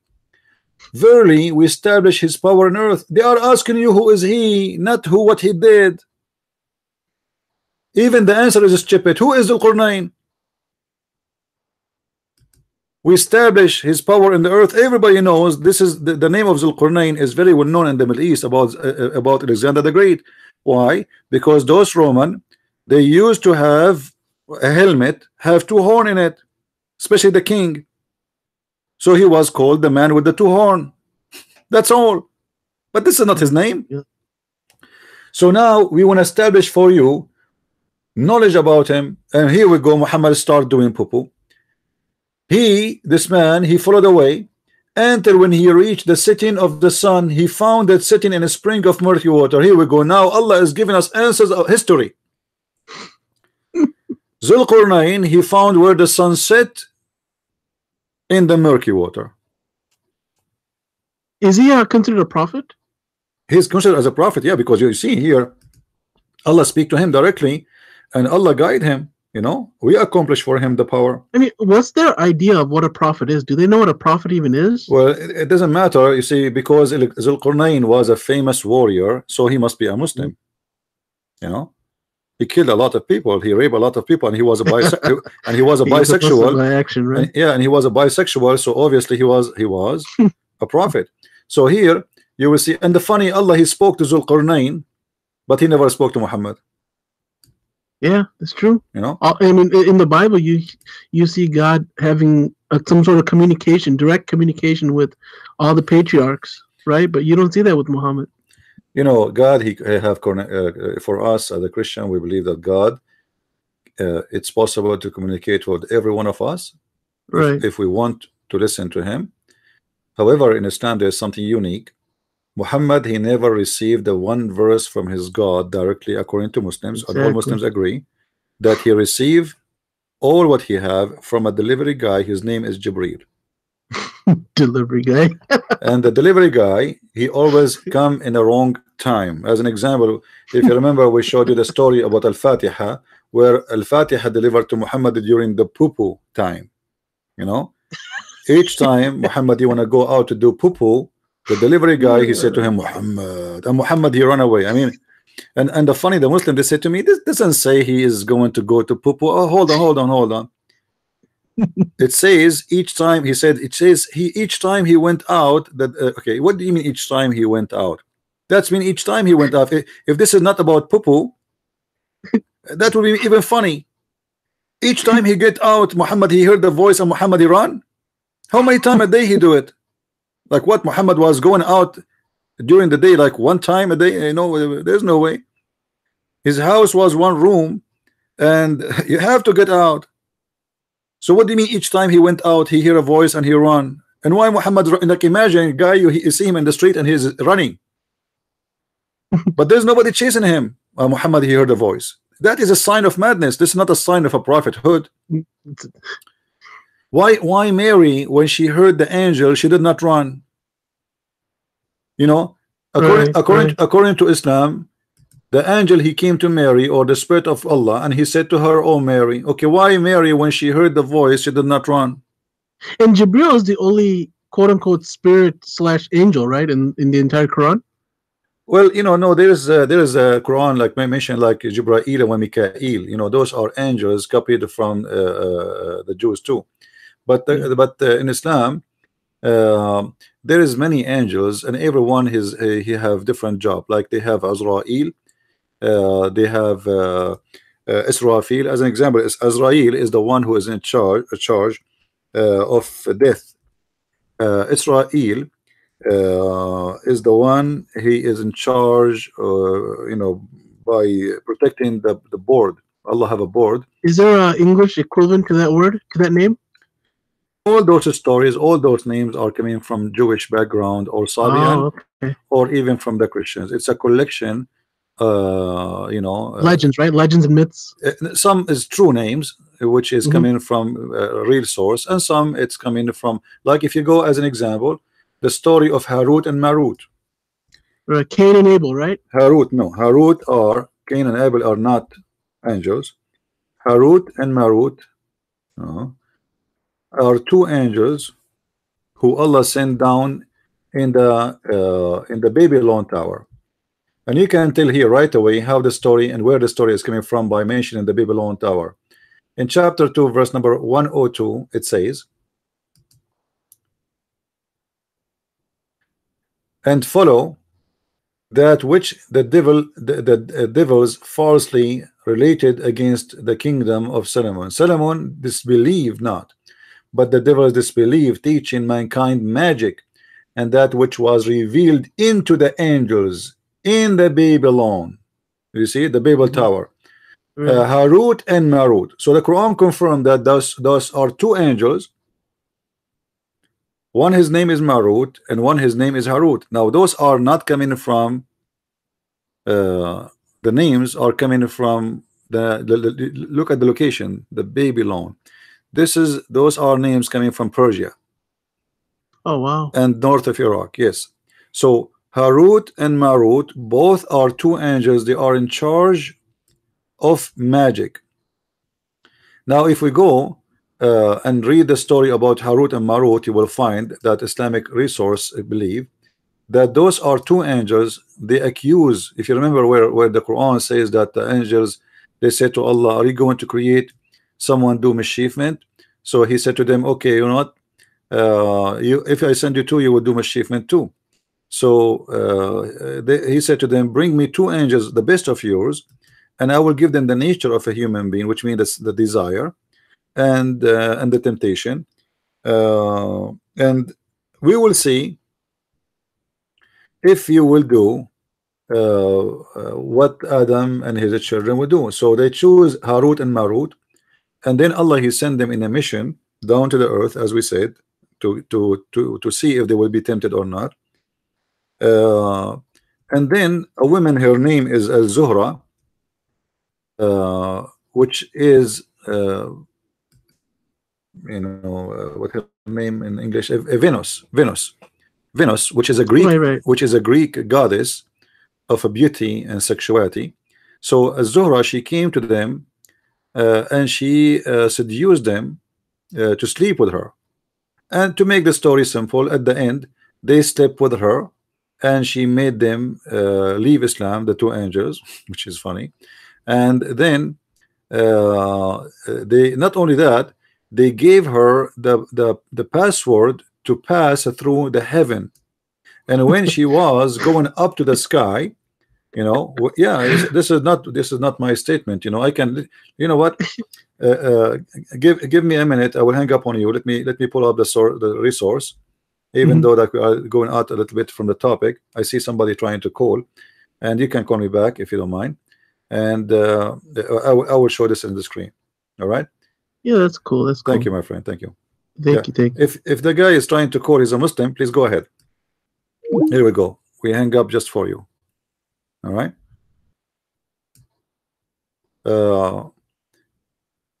If we go and search for the story, and just to show you how much fiction stories this cult is full of. Everything in Islam is coming from somewhere. There's nothing original from Islam. Nothing. Zero. Everything is a story from somebody. If we go here, the account of Harut and Marut. Hello? Okay, we lost you. This is the story of Harut and Marut according to the Muslims. Remember, this is a Muslim website. This is alislam.org.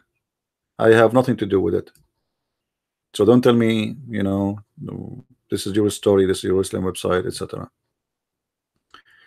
If you go down here, you can read the whole teaching about it, but you will see that it's speaking about a woman. Her name is Al-Zuhra, which is the Arabic word or name for the woman which is known as Venus. This woman Al-Zuhra, she was the most beautiful woman in the earth. Her breast was big and she have very beautiful nipples. Her legs is amazing. Her bum is astonishing. Her lips is like a balloon, and her eyelashes like a wings of an eagle. Some descriptions claim that. So here you see, it's speak about this woman that Allah He sent those two angels in the form of a human, and then when he went down, Allah He removed all the curtains of the sky so that they may make His power visible to the angels, and He sent those two angels to earth in the form of two handsome men and made them camp in the Babylon. I mean, ask yourself why in the Babylon, because this was the elevator where everybody come down from the sky according to the Sabian. So Muhammad is adopting the story of the Sabian of the Babylon tower, that this is where angels descended from heaven. When they came to the earth, they saw a very beautiful woman advancing toward them. She was fully adorned and performed. Her face was unveiled. Like, what the heck? I mean, if I am there and there was an angel, I would be tempted too. You cannot resist this. Look how so beautiful she is, you know.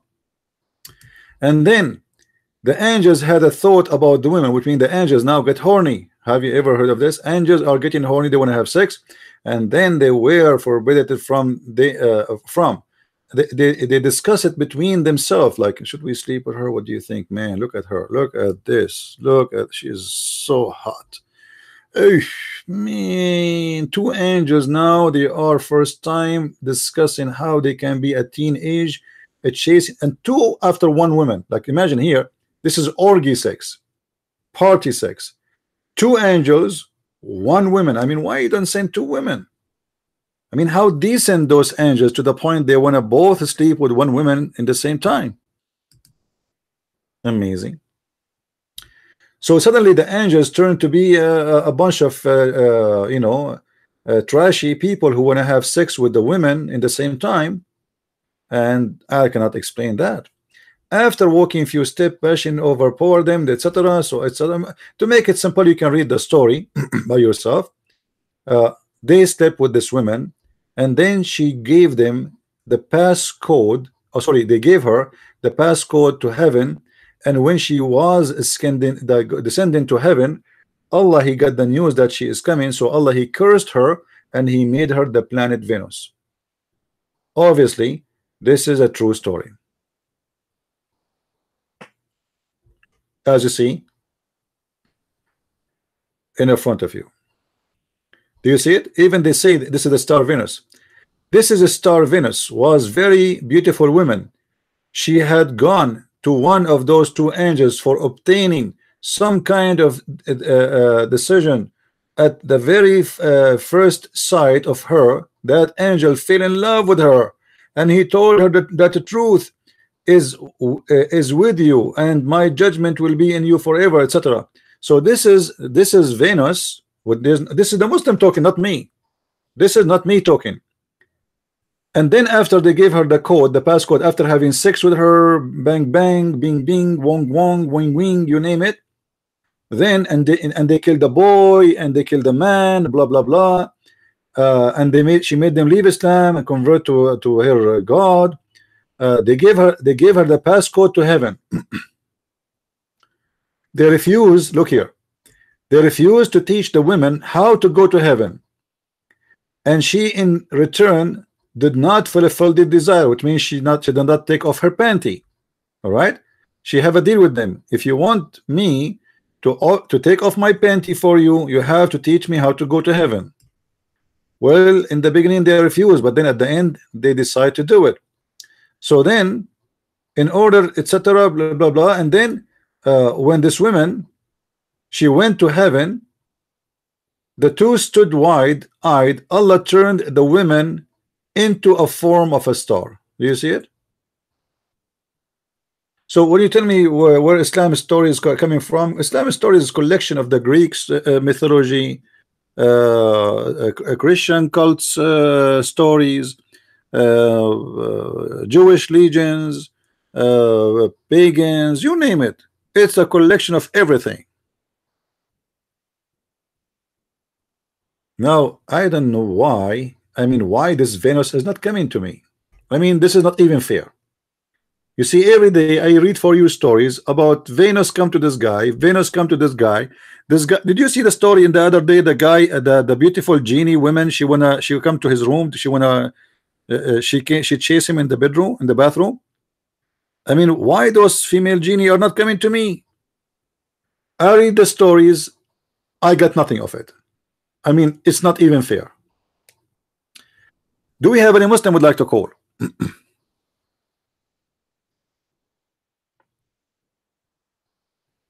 Do we have any Muslim would like to call? Do you really Muslims believe that the two angels of Allah, they have sex with Venus?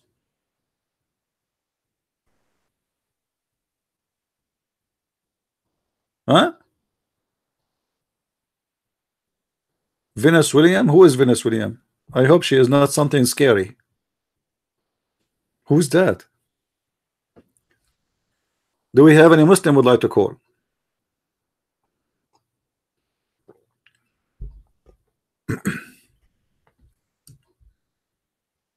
Look here, look how many explanation for this verse here. While explaining this verse, Imam Al-Hasan Al-Askari has said that Imam As-Sadiq said that after that, I mean, how many that there? You see, I was doing proofreading for my book, and the person which is a very, very wonderful person helping me in my book told me how many times you keep saying however. Are you asking me? Go here. How that he said. Okay. However, many people began to deceive other through magic, sorcery. Allah sent two angels to messenger of that time, so that they may show the people what was magic, and to explain to them. Here we go. Allah opened a school of magic in earth. Allah, he sent two angels in the earth to open a school of sorcery. You believe it?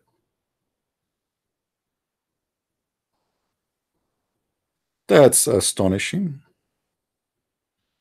When I can join?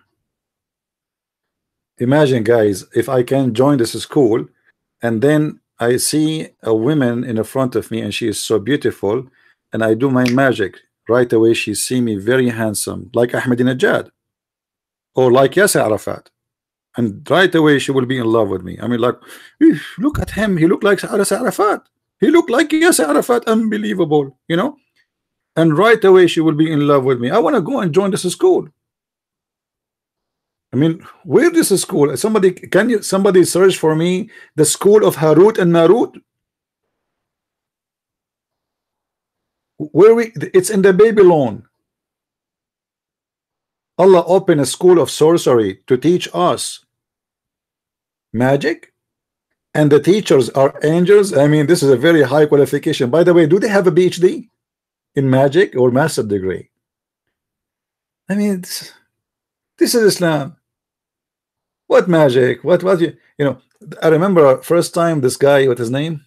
The fat the fattoush boy, uh, Osama Abdullah, the guy who like act like a girl. He came to me in the chat room. He said to me, Christian Prince, there's no magic, you idiot, stupid. There's no magic. Science proved that there's no magic. Oh, magic. Then I said, are you sure? He said, yeah. Are you sure? He said, yeah. So when I showed him the verse in the Quran, he said, yeah, there is magic. There is some magic. Is it true? Like when people, they were dying from laughing. A second ago, the magic was not exist. Do we have any Abdul? So going back to the topic, my friend, our topic is about the crucifixion of Jesus. Is proven even in the Quran that it is to be true. Because if you say to me that Allah, he crucified someone look like Jesus, you just confirm to me the crucifixion, and you confirm to me that Allah is a stupid God, and all what he have to say, oh, it looked like it's him, but it was someone else. Well, until you prove to us that it was something else, let us know. You know what I mean? Can you prove to us that it is someone else? You confirm to us that there was a crucifixion. You confirm to us that the one who was on the cross looked exactly like Jesus. He is a clone, exactly, which means it's the same everything. So where is the proof that Jesus was not Jesus?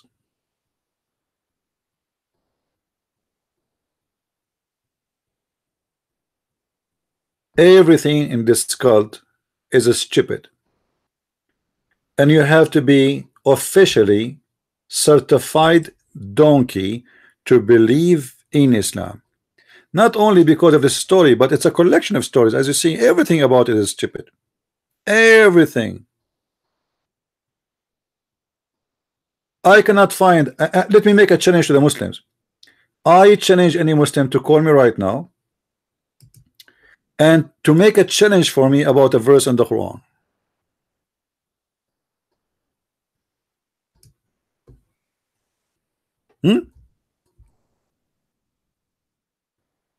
Just anything. Any Muslim want to do it? Challenge me about a verse or chapter in the Quran to be amazing, and I will show you how stupid. This is my duty. It's a challenge. Who want to do that?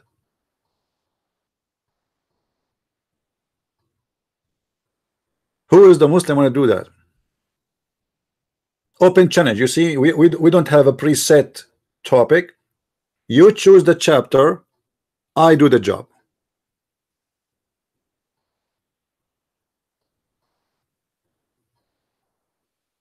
Anyone?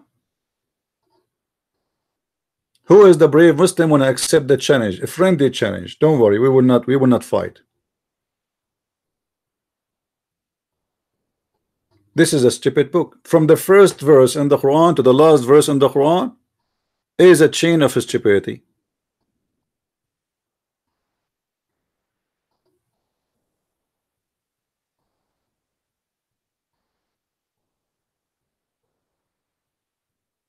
Anyone? The funny, most of the time after I close my broadcast, people, Muslim, they start calling me in Skype. I mean, we are here.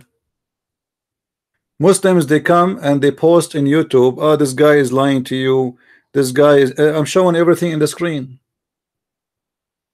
All the reference I say, I read it in front of you. I don't say things from my own pocket. So how I can lie about it? It's in front of you. You are reading with me.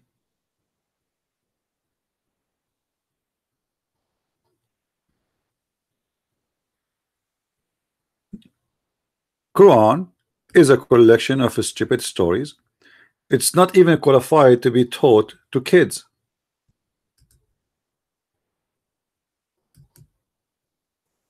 So who is the Muslim on a call?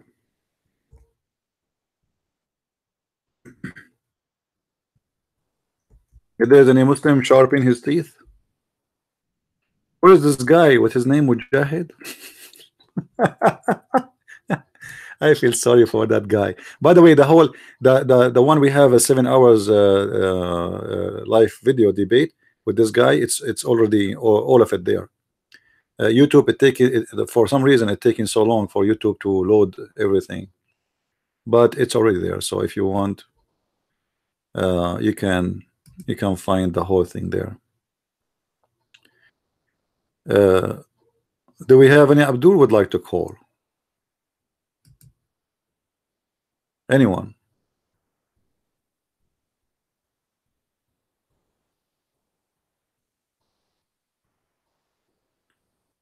No one? Obviously Islam is an amazing book, and you Christians are trying to hide the truth. Actually, Allah, He claimed that we are trying to blow wind on the Quran. You believe it?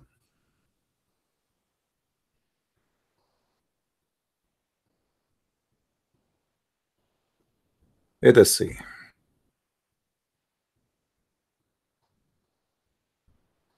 The Quran is like a fire, like a light, and we are trying to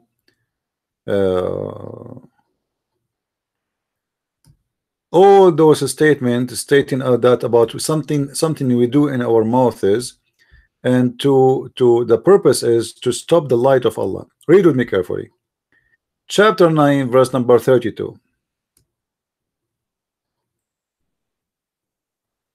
Fain would they extinguish Allah light with their mouth, but Allah will not allow, but that His light should be perfected even through unbelievers. What? Through unbelievers? What? I mean, this is amazing.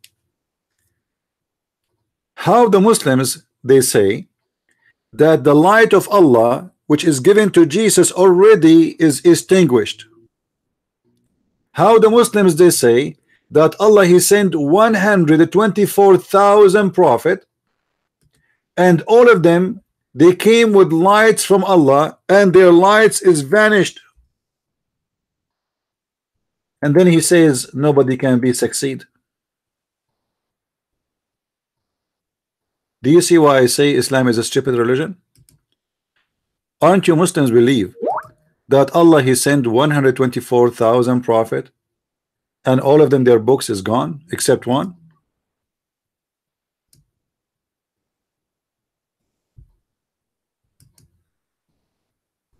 Huh? So you are saying to me nobody can distinguish the light of Allah. In the same time, you confirm to me that there's 124,000 prophet, they came with lights and lamps, and all their lamps is broken. Is that a success?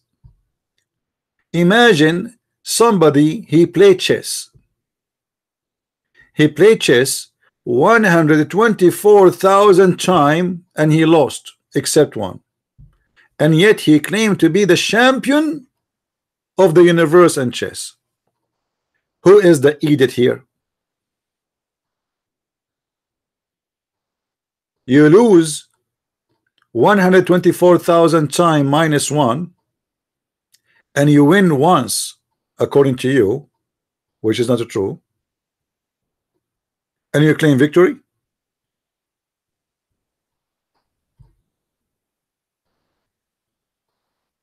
Yeah, that's exactly 23,999, right? I mean, how stupid that is. Allah is the biggest loser in history. Imagine Allah saying to us, He sent 124,000 books, which will make the biggest, huge library, you know. All of them, they are books of God. And then after a couple of thousand of years, we go to the light library, we find that all of them are missing except one. Based on this, Allah is the worst librarian ever. The most stupid employee. He should be fired long time ago.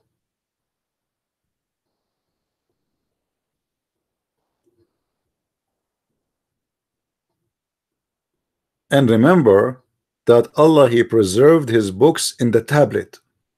Yeah, He have a tablet there, which is additional stupid statement from Muhammad. Because if God is God, why He need a tablet? You see, tablet is for someone is limited with memory. Because God, He wrote to Moses the tablet, not for Himself. A human being, he have a limited memory. Even if you remember, even if your memory very good, if something you did not repeat from time to time, you will forget. So God is God, but yet He need to write down everything for Himself in a book nobody can read except Himself. And He put that book between the eyes of an angel. His name is Israfil. And Israfil himself, hold on. Why the angel Israfil, Allah, He put the board between, or the tablet between his eyes? Anyone knows? Why He put it there between his eyes, between his eyebrows? Who knows? What is the purpose to put the board between the eyebrows of the angel? Anyone knows?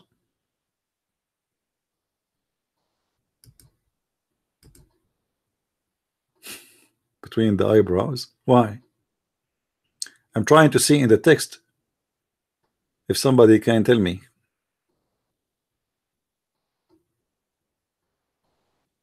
Anyone knows?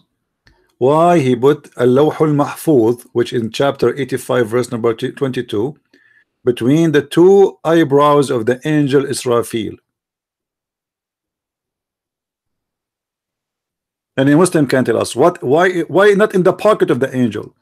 Why not in the back of the angel? Why not in the chest,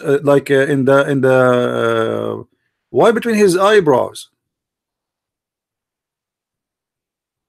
He has a big head, absolutely, yes. Actually, it described that the distance between his eyebrows is the same distance between the earth and the heavens, so it's big. His face is so big. But why? Still, this is not a reason why He put it there.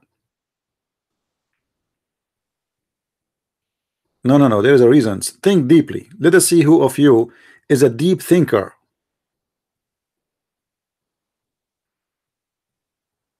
Okay, think about it. If I put something between your eyebrows, what will happen exactly? Anyone can tell me? I'm trying to help you. If I put something between your eyebrows, what is the first thing will come to your mind? He cannot see it. Yeah.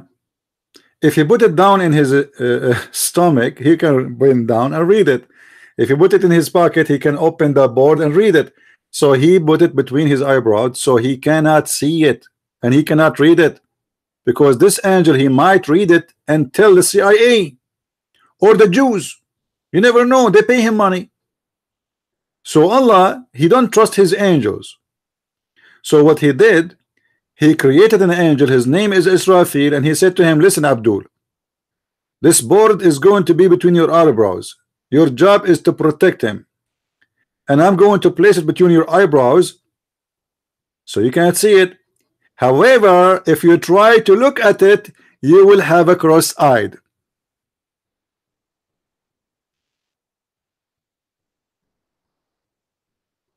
Thank you. This, you are smart.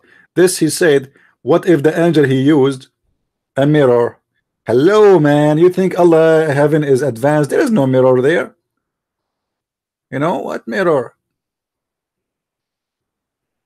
Even the water there is murky water. Unbelievable. Any Abdul? Until now, we did not get even one Abdul. So we are talking about a God. He guarded his book, only the Quran. The Injil, he did not guard it. The Torah, he did not guard it.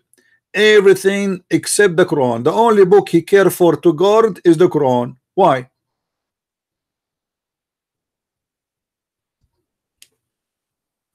Any Muslim? Why only the Quran? Allah decided to put it in a tablet. Not to forget to mention that all the other books came long before Islam. So how come the last book is the one is going to be in the tablet? The rest they are not important. Allah was saying stupid things there, so it's not worth it to reserve it. I thought nobody can exchange the words of Allah. That's what the Quran says. Isn't it the Torah and the Injil and the Zabur, the Psalm, the book of David, the book of according to Muslims, all prophets have books. Aren't they worth? Because those are, at the end of the day, they are not the books of prophets. Those are the books of God.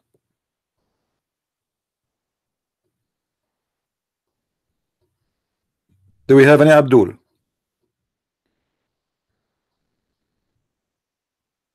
Who is the Abdul when I call me and make a challenge? A challenge about the amazing Quran. If you don't want to talk about the crucifixion of Jesus because it's embarrassing, no problem. We can change the topic.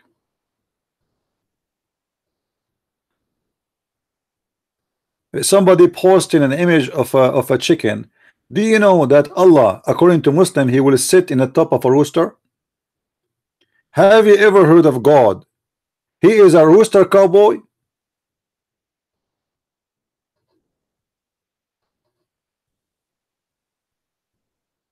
Any comment from the Abdul? God, but yet he is sitting in the top of a rooster. I mean, this rooster must be a Thanksgiving rooster. What is that?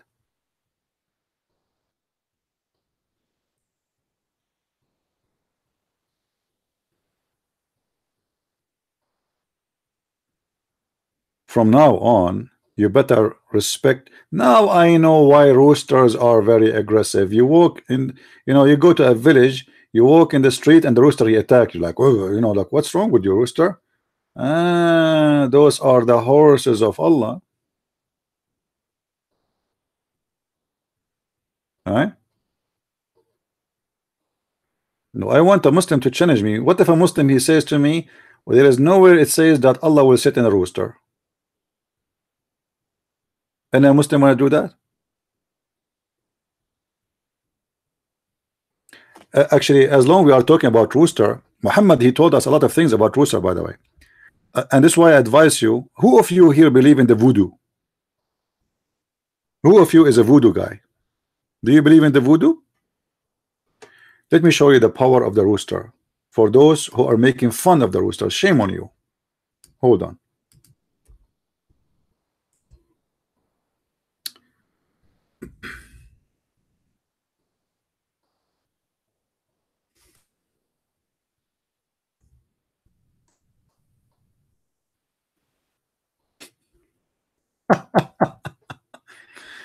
Let us show you the benefit of the rooster, and this is the wisdom of Mahatma Gandhi of Islam. Muhammad, Allah Messenger said, don't reveal the rooster, don't curse the rooster for its wake you up for the prayer. Okay, let it go.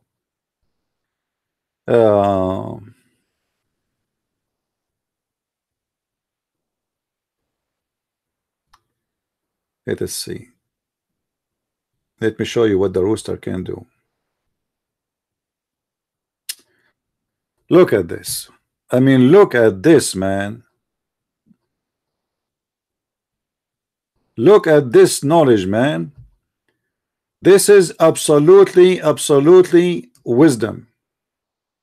Pure wisdom. Sahih al-Bukhari, hadith number 3303. The Prophet said, when you hear the crowing of the cocks, ask Allah blessing for their crowing. Indicate that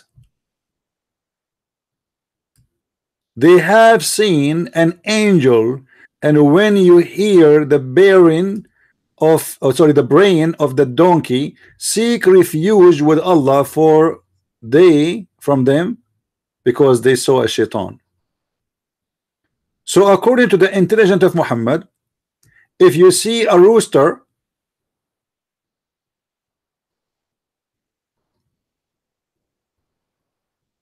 making the sound cuckoo cuckoo cuckoo cuckoo, that because he saw an angel.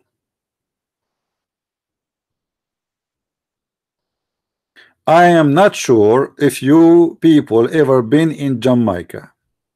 Look like Jamaica is full of angels, and that explains why there's a lot of hashish and drugs.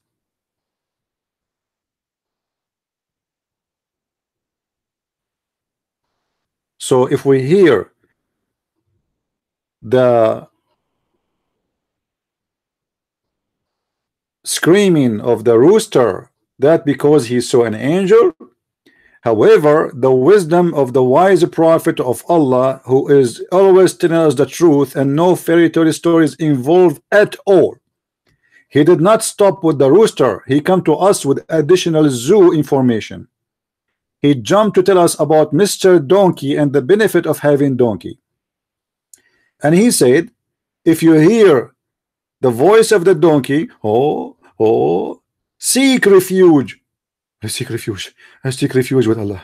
I seek refuge, Allah, from Shaitan. Because the donkey, he just saw a Shaitan. And you are telling me that Muhammad is not a prophet? Are you kidding me? How Muhammad know that rooster and donkeys, they have a special feature of X-ray scanning with their eyes? You see, they can see what we cannot see. The Shaitan is coming. The Shaitan is coming, and nobody noticed except Mr. Donkey. And you tell me that donkey is a stupid animal, you idiot? Don't you see? The funny guys, the funny thing is, Muhammad first time he saw an angel, he was not sure if he is an angel or Shaitan. And this is located in a story called The Examination of the Inspiration, which involve Khadija, his first wife, doing striptease and asking him to sit in the top of her to prove to him if it is either Shaitan or an angel. So Muhammad himself is not qualified to recognize, but yet the donkey he can recognize. Are you listening, Muslims? A donkey, he is more qualified than your prophet to know if it is a Shaitan or not. A rooster is more qualified than your prophet to know if it's an angel or not.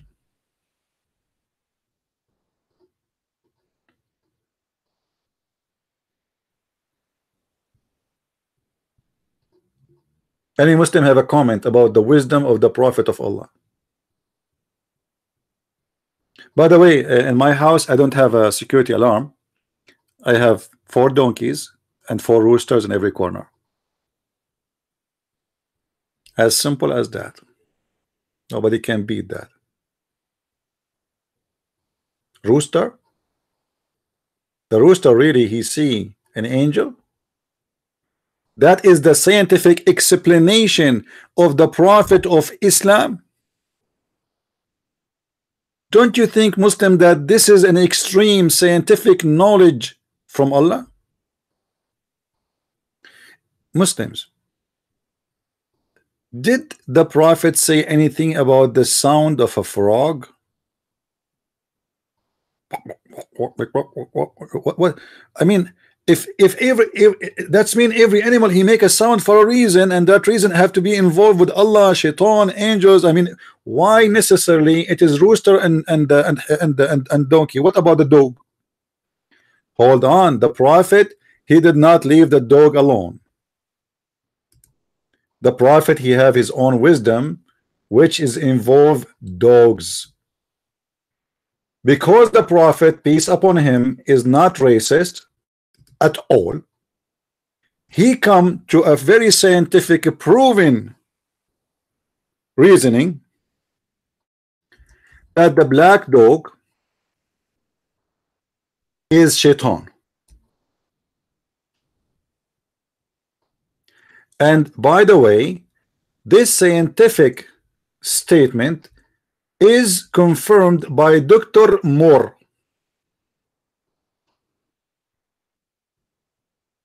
If you have a dog and he is a black, he is the devil. Read carefully with me. Abu Dharr reported that the messenger of Allah sallallahu alaihi wasallam, somebody asked me what this is in Arabic mean. This is mean Allah pray and Muhammad and salute him, because you know Muhammad, he is God and Allah is his servant. Said, when any of you stands for a prayer and there is a thing before him equal to a black saddle that cover him, and in the case of if there is not before him a thing equal to a black saddle in his prayer, etc., his prayer would be cut off. In the case of passing of a woman, ass, may Allah ask you, and a woman and a black dog. So three things will destroy the Muslim prayer if they pass in the front of a Muslim when he pray. So if you are a woman, you want to destroy the Muslim prayer, just walk in the front of him. That's it, you destroy his prayer. All right? Or bring your dog with you, or a donkey, ass, and the women and a black dog, not a dog, a black dog. I said, oh Abu Dharr, what feature is there in the black dog which distinguish it from the red dog and the yellow dog? He said, oh son of my brother, I asked the messenger of Allah as you asked me, and he said, the black dog is the devil. Me, that is a pure science and wisdom. So yellow dog is okay, he's redhead. I mean, come on, you cannot say a redhead is a devil. He's a redhead. Are you stupid or what? White dog is not a devil. Hello, he's white. What's wrong with you?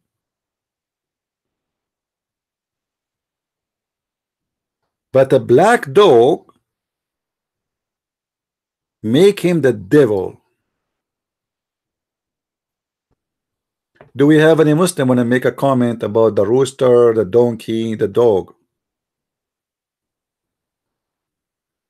By the way, Muhammad is expert about animals. As an example, he speaks to us about the lizard and the mice. Like as an example, Muhammad, he tell us the story of Adam, sorry, not Adam, the story of Noah. When the prophet of Allah, peace upon him, told the story of Noah, he said that according to his followers, that when Noah, he put all the animals on the ship, before he finished putting all the animals, he noticed and he saw that it was a mice. Mice, Tom and Jerry. Hello. Hello, CP. Yes. May I ask you about the difference between the concept of devil and shaitan in Islam, and also the genes, because it's a bit confusing. Okay, no problem. I will answer you. That all? Yeah, that's all. Okay, basically. I will answer you. Let me finish this one. I will answer you about this. Yeah. Yeah. All right. No problem. Thank you. Yeah. Thank you for all those who call. By the way, I appreciate you. Those who call us, they are important for what we do. So what Muhammad he claimed that when Noah he saw the mice, and you don't want to have a mice in your ship, he was so worried that the mice is going to eat his food. I mean, you imagine you have like 3 tons of a flour, 5 tons of banana, 7 tons of whatever seeds, and then you have a mice is going to eat it alone. You don't know the mice in the old days, they used to be really huge like elephants. So Noah, he don't know what to do, and he was trying to get the lion inside the ship, and he was waiting for the lion to sleep, but Allah he made the lion have cold, and because he have cold he was not able to move. He had a fever, so he's sick. So Noah he carried the lion, he put him in the ship, and because now he have cold, after he put him in the ship, the lion, by the will of Allah, he sneezed and a cat came out of his mouth.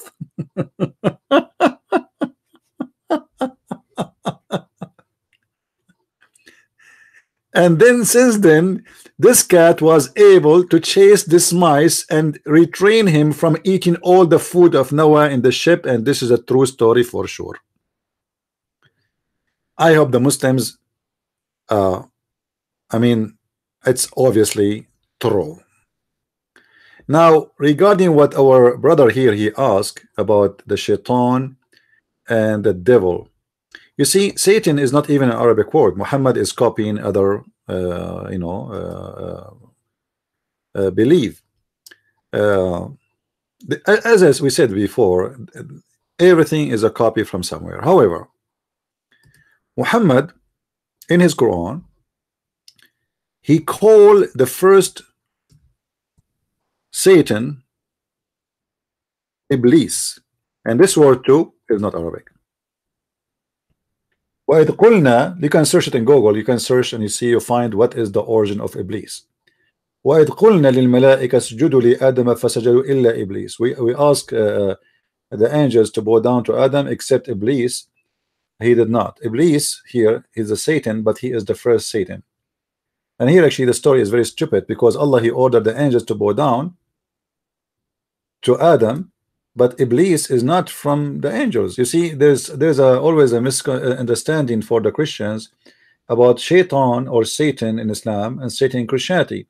In Christianity, Satan is a fallen angel. In Islam, Satan is not and never was an angel. He was one of the jinn. He's a genie. Genie who they are created from fire, not demon. So he is not a demon, he is a genie, but he is the first devil. This is Iblis. All right, this is Iblis. So he called him Iblis. Now after that we will see the Quran is speaking about Satan's, not one Shaitan, not one Iblis. Many of them. In chapter, as an example, chapter 6 verse number 112, it says, we made for every prophet enemies from Satan's. You see here it says evil one. It doesn't say that. It's a lie. This is a false translation. It says literally Satan's.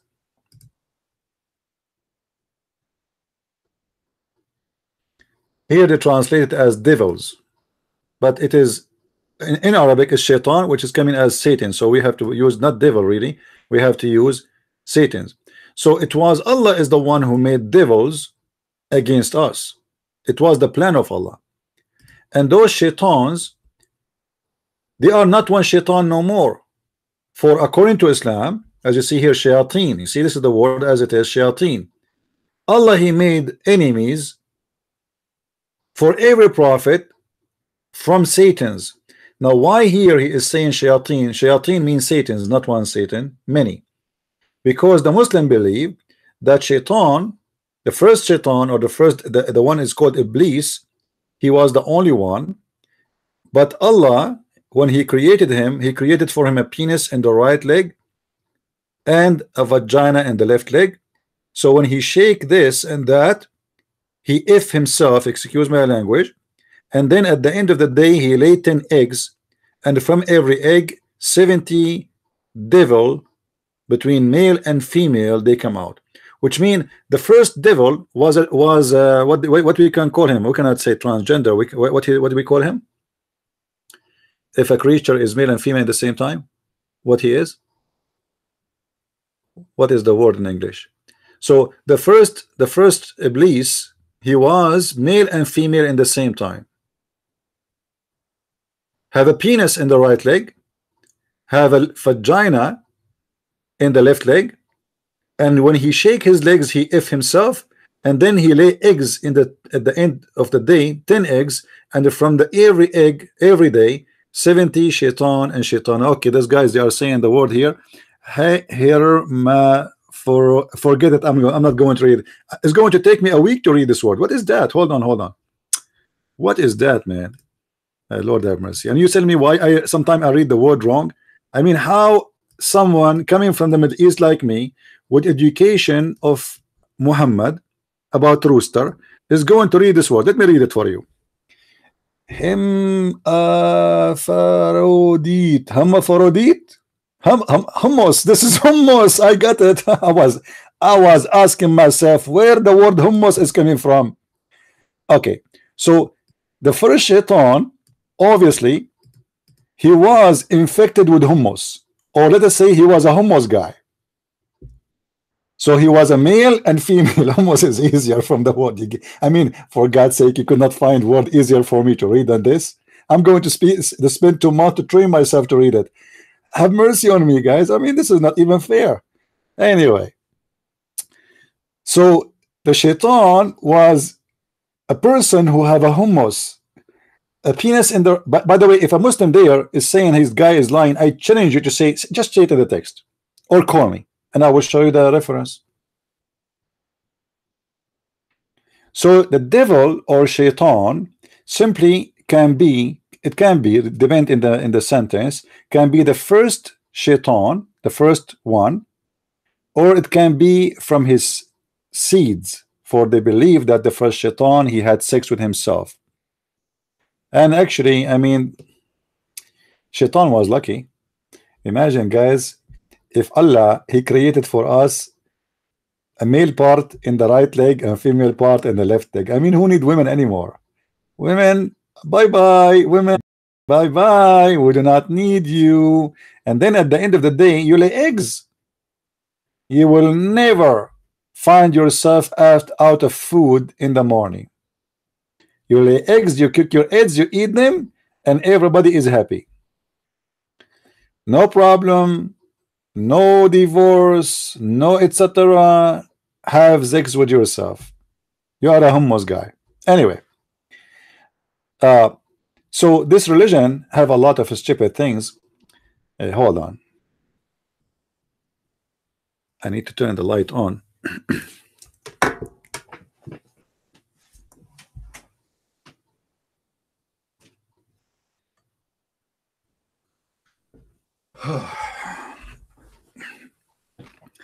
I cannot believe it that you guys, you gave me that word to read. I mean, that's, I prefer to go and study from zero Islamic Sharia law better than reading that word. Let me find you the reference about the shaitan laying eggs. Hold on.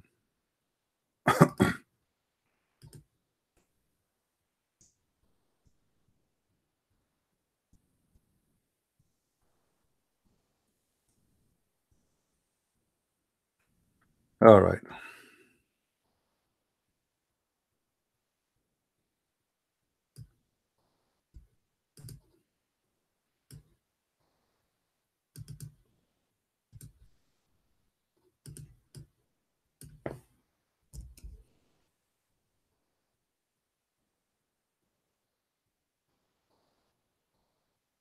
I'm just trying to find an official Islamic website, so Muslim, they will not say to me you are reading from, you know,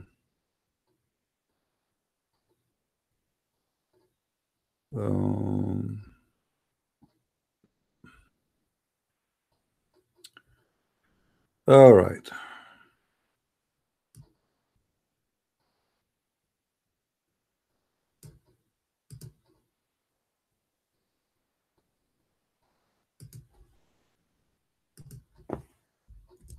Shaitan. I have it in front of me in Al-Qurtubi, but I'm trying to find a better website. Looks like we are stuck with this one. Let us see. Okay. All right. This is the book of Al-Qurtubi. Tafsir Al-Qurtubi, as you see, nothing of my own. This is your Islamic official website, Muslims Abdul. That's not my book, not my website. Tafsir Al-Qurtubi, volume number 10.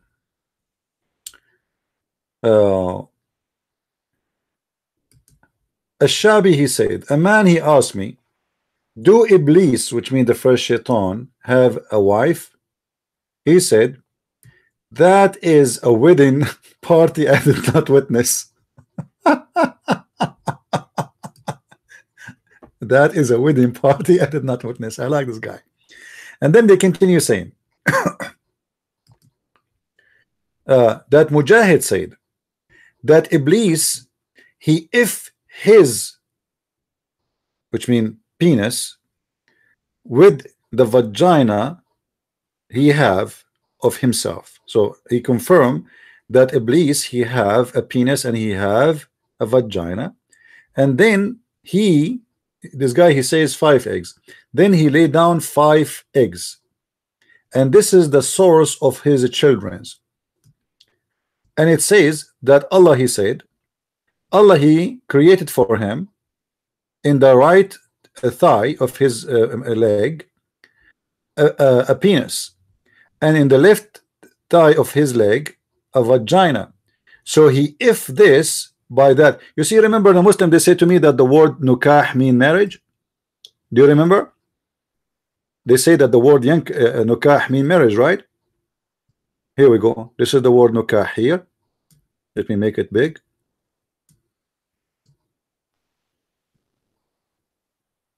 It's speaking about shaitan if in himself. Don't tell me he is going to marry himself. All right.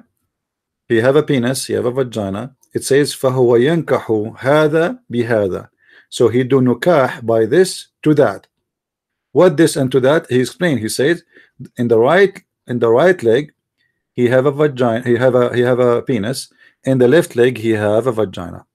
So if this by that, and then he continues saying, and every day he lay down 10 eggs, and from every egg there is 70 devil, male and female, come out. So the first one was male, was male and female in the same time. The first shaitan, that is Iblis. That's why we say Iblis. The devils are his babies. So are we clear with this question? The devils are the babies of Iblis. Now the genie simply is a creature, he is made from fire, but not every genie is a devil or shaitan. There is genies who they are Muslims. There is genies who they are Christians according to Islam. There is genies who they are Jewish, Hindus, Buddha, you know. There's genies who they are atheists. So the genie is the same creature as the devil, but he is not necessarily a bad one. He is just a genie from the same nature. Like let's say a human being, there is someone he's a criminal, and there is a human being, he is a good person. So the Muslim claim that genie, both are genie, but the first one who disobey Allah, it was Iblis. This is a genie, his name is Iblis. But here we have a problem about this, because if the first shaitan or the first genie, Iblis, who was the first person to disobey Allah, as you see, he have a penis in the right leg and a vagina in the left leg. That means all the genie, when Allah he created them, they have a penis in the right leg and a vagina in the left leg. So why the first one, all of them, they have a penis and vagina, but then the ones after, there is male and female? Anyone can explain to us? I don't know if my idea is clear. Like imagine you are a man who have a vagina and a penis in the same time. Okay, and then you have sex with yourself, and then you lay eggs. So why the eggs is not like you? Any Muslim can give us an idea why the eggs are eggs of male and female, which mean male shaitan and female shaitan. And I want a Muslim to show me since when you Muslim believe that shaitan is male and female.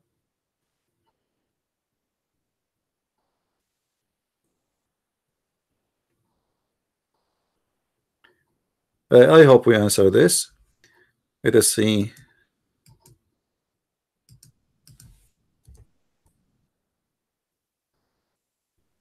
Oh, I send you in Arabic to call me.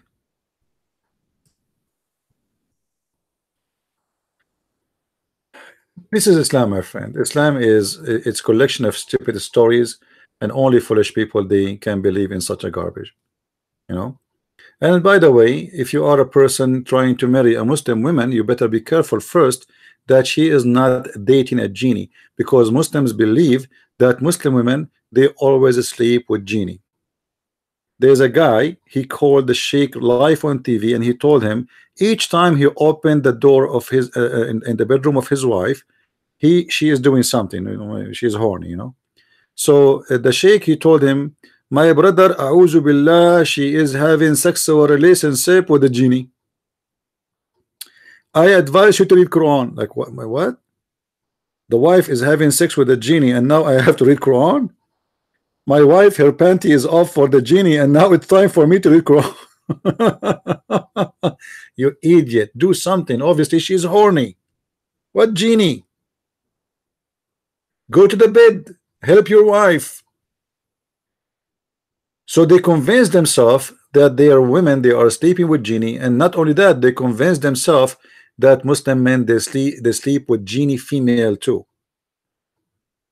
There's once a Muslim woman, obviously she is a whore, you know, because I think she was making fun of those but she still, for me, she is a whore, because the way she was talking is a whore talk. She called the TV and she was talking like, you know, in a sexual way. Oh, brother, I'm very beautiful, and each time I take off my clothes, the fish in the fish tank, they move in a strange way, you know. And the Sheikh is drinking water like he's sweating. There's two of them. Sister,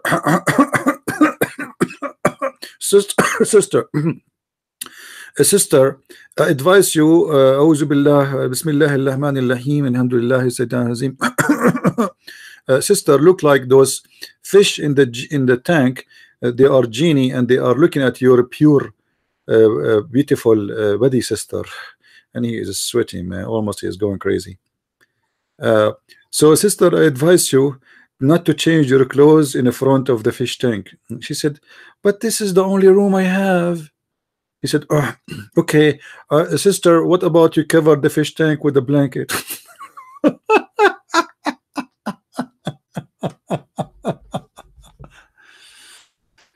A fish genie?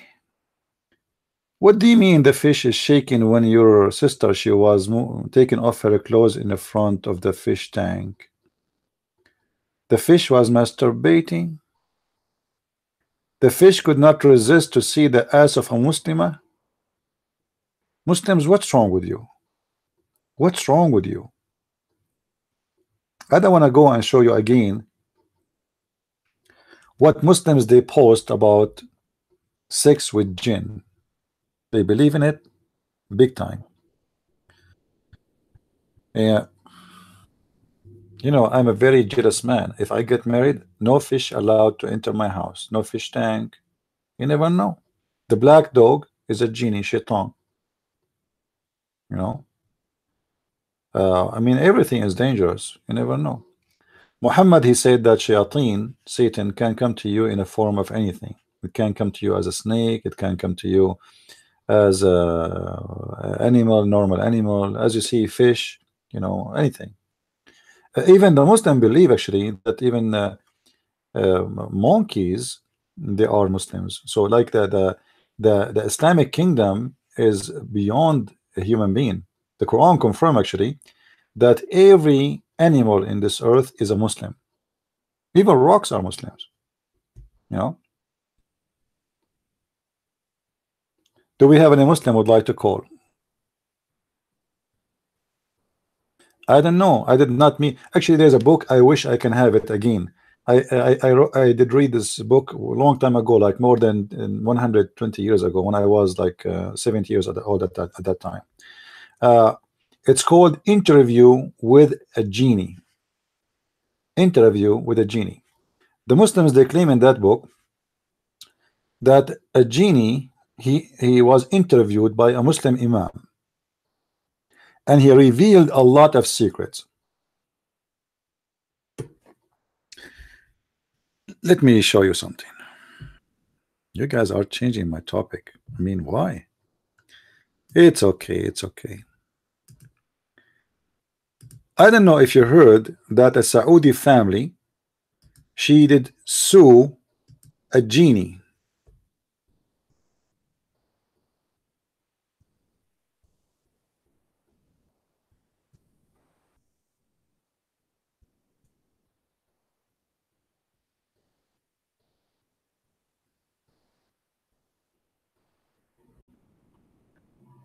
This is the CNN, which is not a source of news for me, you know, but the CNN will not play with the Muslims because they love the Muslims, as you know. Saudi family sues a jinn alleged of harassment. This family, they are noticing that there's a loss of food and money and jewelries in the house, and there's a noise in the house, so they claim that this genie is doing that. And imagine this is happening in the city of Al-Madinah, where Muhammad used to live. The family, which has lived in the same house near the holy city of Al-Madinah 15 years, said it became aware. You see here, there's no spirit. This is a false translation. Because genie is not a spirit. That is a statement of the CNN. Genie is a jinn, not a spirit. Look how stupid when the news come from a Western mouth who do not know what Islam is about. How they say to you it's a jinn, and then you say it's a spirit. They don't say that. They don't believe in a spirit. This is not a spirit. This is a creature, physical creature. So those people, they sue the genie to the Sharia Islamic court. I wonder what the Sharia court did to the genie.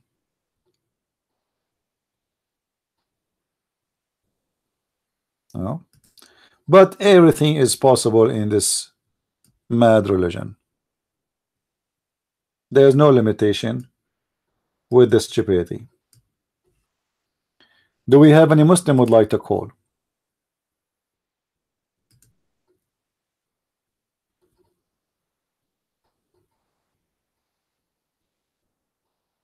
I used to see a genie from time to time.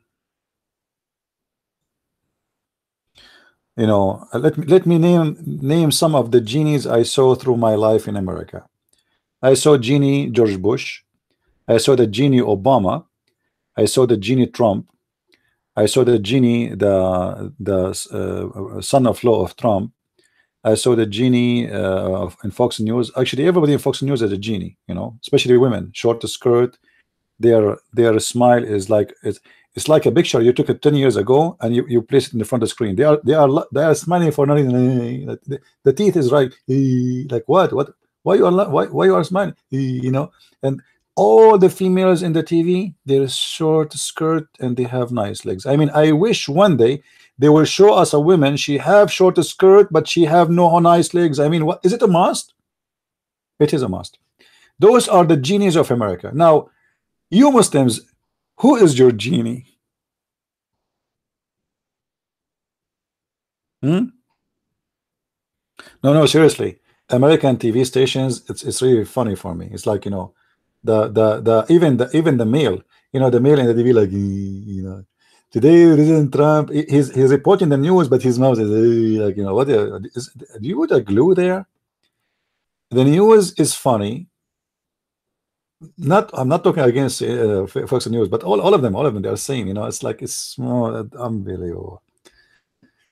The most silly. They remind me of the news in the Middle East. Middle East news is better. Middle East news, you do not need to watch it because it's the same news we heard 10 years ago. He blessed our king today. He ordered that everything in the country should work in order. And in order to make everything work in order, he gave more order to order those orders. Be praised to the king. Allahumma salli wa sallim ala Sayyidina Muhammad. The end of the news. Hold on. I did not finish the news report. Hold on. I remember many years ago when the Saudi TV station, they report the weather news. It was the most hilarious weather news ever. The guy, he have a map behind him and he said the following. Listen carefully.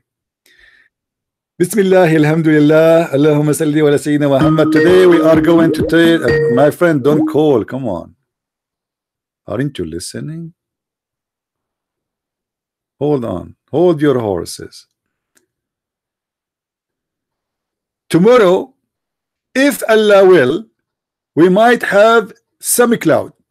And if Allah will, the wind is going to speed in the 20 miles an hour. However, in the city of Reda, if Allah will, inshallah, if Allah will, inshallah, we might have a sandstorm. And if inshallah, Allah will, is going to be the degree between 35 to 40. Inshallah.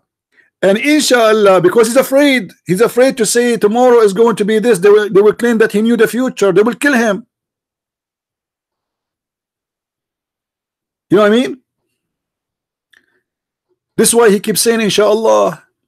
Every 2 words he said the news about the weather, he say inshallah. Because how you know the future, you liar, huh? Are you claiming to be a God?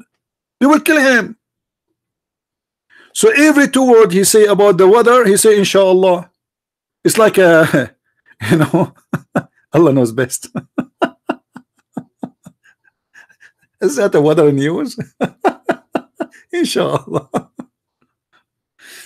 As long as you are saying inshallah, you are safe and you are fine. But yet this is weather news.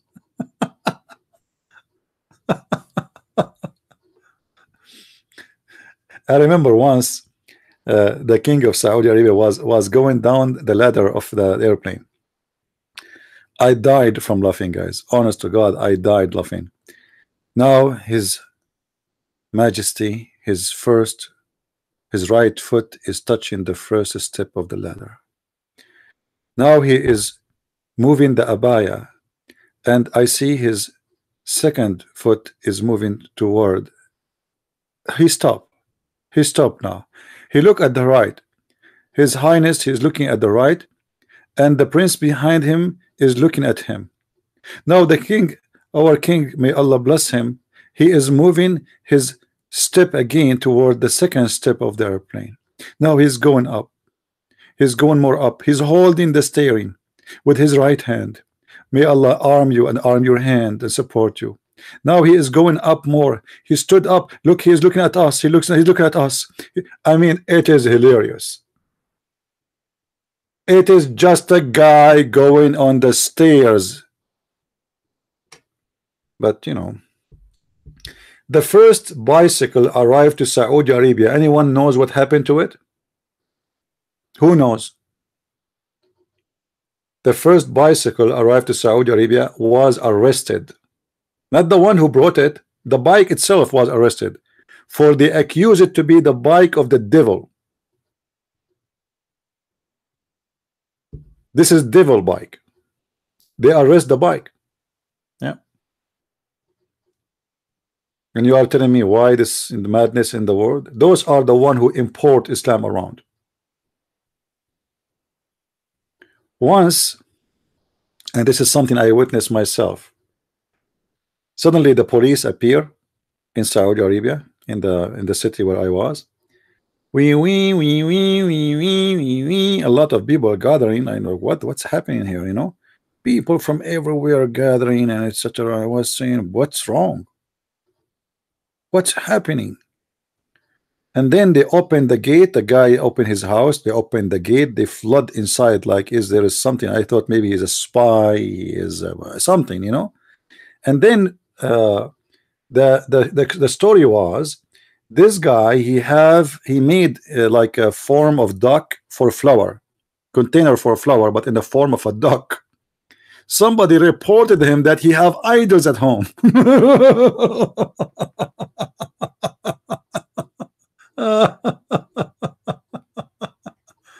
Oh boy. So the Sharia law come with the police and the judge, and they have an order from the judge of the Sharia law to behead the ducks. And the Muslims, they were lining up, and a guy come out with the sword, and he start beheading the ducks inside the yard of this man. And all the Muslims, they were screaming, Takbir, Allahu Akbar, Takbir, Allahu Akbar, Takbir. Unbelievable. That is Islam. The most high stupid religion. Somebody there, his name is Most High. I think he means something else. But Islam is the most high as hashish. Nobody high more than Islam. Oh Lord. And you wonder why those people are still behind everything. Now this crown prince of Saudi Arabia is trying his best to change. I don't know how much successful he will be, but this country is really screwed up. You know. Anyway, do we have any Muslim want to call? I don't want to receive calls from Christians. Really, I want Muslims to call us. I want you to hear the other side of the story. Maybe we are lying about the Muslims. Maybe the black dog is not the devil. Maybe Muhammad, he meant something else. The black dog is the devil. Poor black dog. I mean, imagine you are a black dog and live in a Muslim country. How lucky you are. I mean, seriously, how lucky you are just for being a black. If you are blonde, you are really lucky. Even lizard, they want to kill the lizard. You remember the story of the lizard, right? Somebody told me that the story of Abraham about fire exists in the Bible. My friend, we are not talking about that. Muhammad, he told them that the lizard tried to kill Abraham by fire. Lizard. I mean, obviously this man Muhammad is all over the place with his zoo.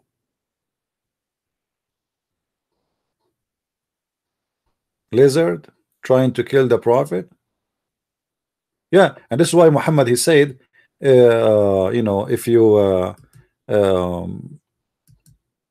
kill a lizard from the first shot, Allah will give you blah blah blah deeds. If from the second shot you will get like blah blah blah but less deeds. So like the one who killed the lizard, Allah will bless you more. Like you will get like top of the line of deeds if you kill it from the first shot. Actually, I'm thinking to move to Arizona, because that you can imagine in Arizona how many deeds I can get every day. Here where I live, we don't see really too much lizard here. It's not like a desert area. But if you live in a desert area, I think you can make a lot of deeds every day. Muhammad, he said there's an animal, it's called, this is a lizard, but it's called al-wazir. Let me see what is the equal for it in English. You see here Muhammad is giving names for those.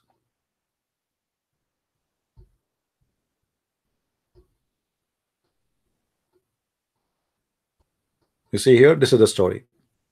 Allah apostle order that salamander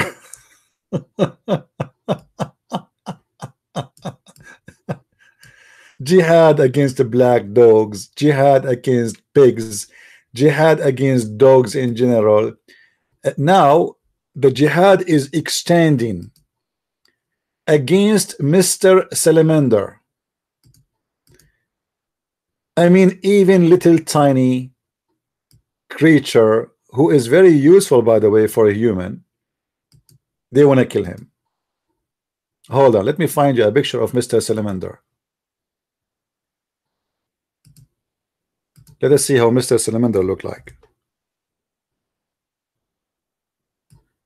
In case you do not know how it look like, you know, let's see if we can find salamander. Look how scary this salamander is. I mean, seriously, that is a very dangerous creature. And this is the one who was trying to kill Prophet Abraham. How disgusting are you? If I see you, I will chop you pieces. I will do beheading for you. I will make a video on YouTube and post it there for trying to kill the Prophet Abraham. Actually, I saw one is even more dangerous, salamander too, but he is like more dangerous. Look at this guy. I mean, can't you tell that he is very dangerous? This is the enemy of Allah.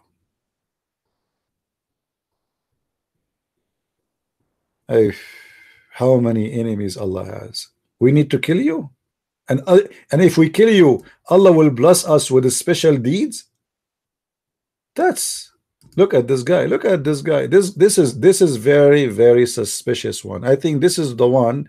He is from the same family of the same idiot salamander who tried to kill Prophet Abraham. Let us take his fingerprint. I mean his tongue print.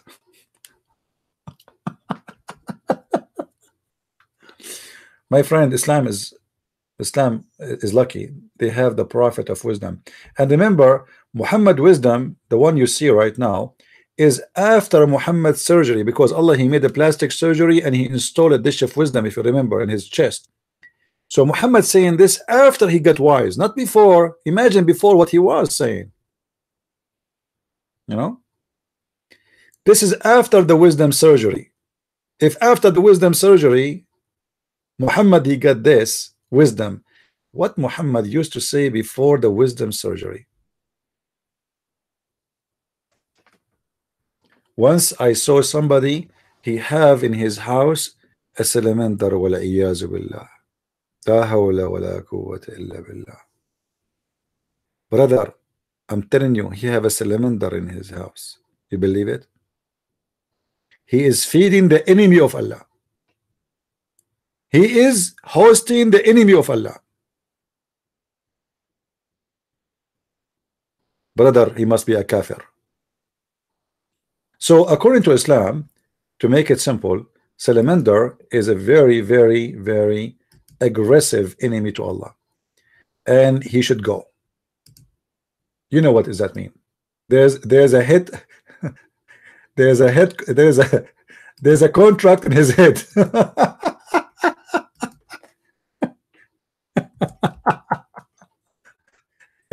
Imagine you are a salamander and yet you heard the news that there is a contract in your head.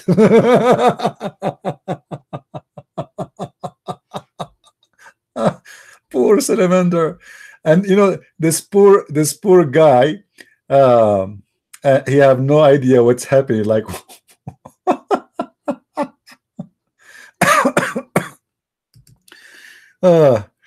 imagine you are a salamander and you wake up and you find yourself in the hands of ISIS. Please.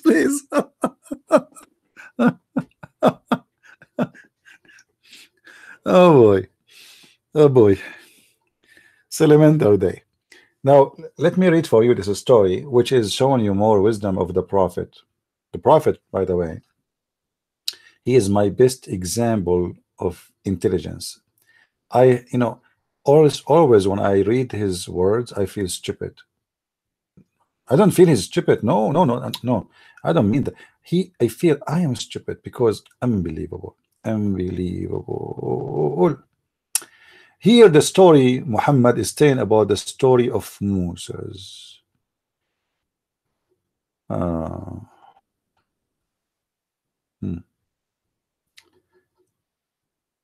According to Muhammad, that Moses was making a sermon and he made everybody cry. Everybody. Okay.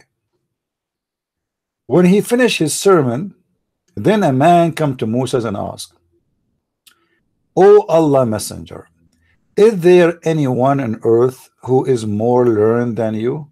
Oh boy. Oh boy, look at this, how embarrassing.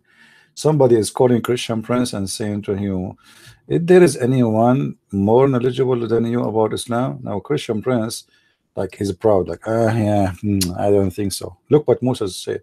No. Like, what the heck? Did you notice how humble Musa is? No. No. Are you sure? No. He replied, no. So Allah admonished him, Musa. Allah right away.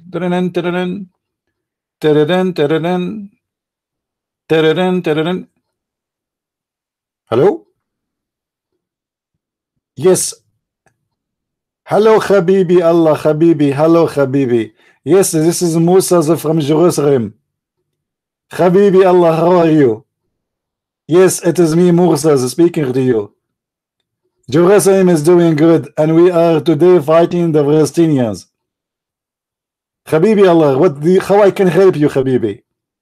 Do you want to borrow some money from our bank, Habibi? Do you want to buy some jewelry? Allah, anything you want. We are Jewish and we are here to help. Yes, Allah, what do you want?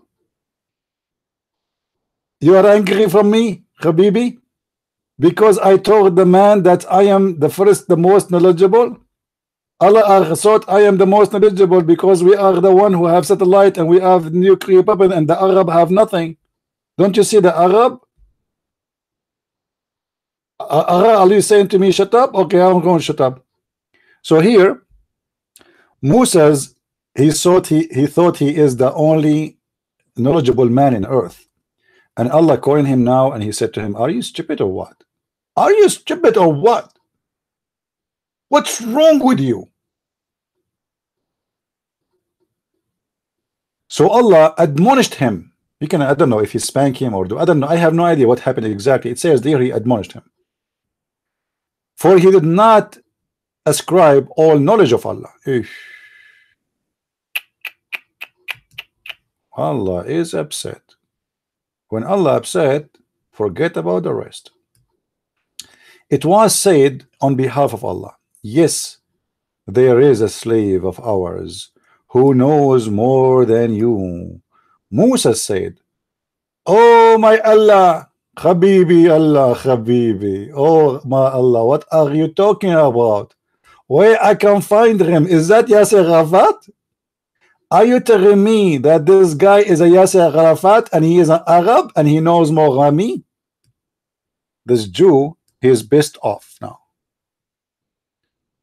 especially when he learned that the guy is an Arab in Bahrain. Imagine you are a Jew and now Allah will send you to school to learn in the Arab school. I mean, that's really that is not only harassment, that is a sexual harassment. Allah said, Musa, he said to him, where I can find Habibi, where I can find this guy, so he's more knowledgeable than me. Where I can find him, you know? I mean, this Musa was like, what the heck? What's happening here? I thought I'm the most knowledgeable, and now there's somebody, and he's where I can find him? Huh? Oh my road, oh my Allah, where is he? Allah said, in the junctions of the two seas. I mean, look at this. There's a two seas and there's a junction. Musa said, oh my Allah, tell me of a sign whereby I will recognize his place. I mean, the story here is getting tense. It's aggressive. Then the story continue. Omar said to me that Allah said that a place be where the fish will leave you. What the heck? The fish will leave you? By the way, when I arrived to China, this trip, I did not recognize that this is Beijing Airport. The only way for me to find if it's Beijing Airport or not, I have a little tiny sardine fish in my bag. I check it out, it was gone. And that was the sign of Allah. He told me, when you lose this fish, when the fish leave you, that means you are in Beijing.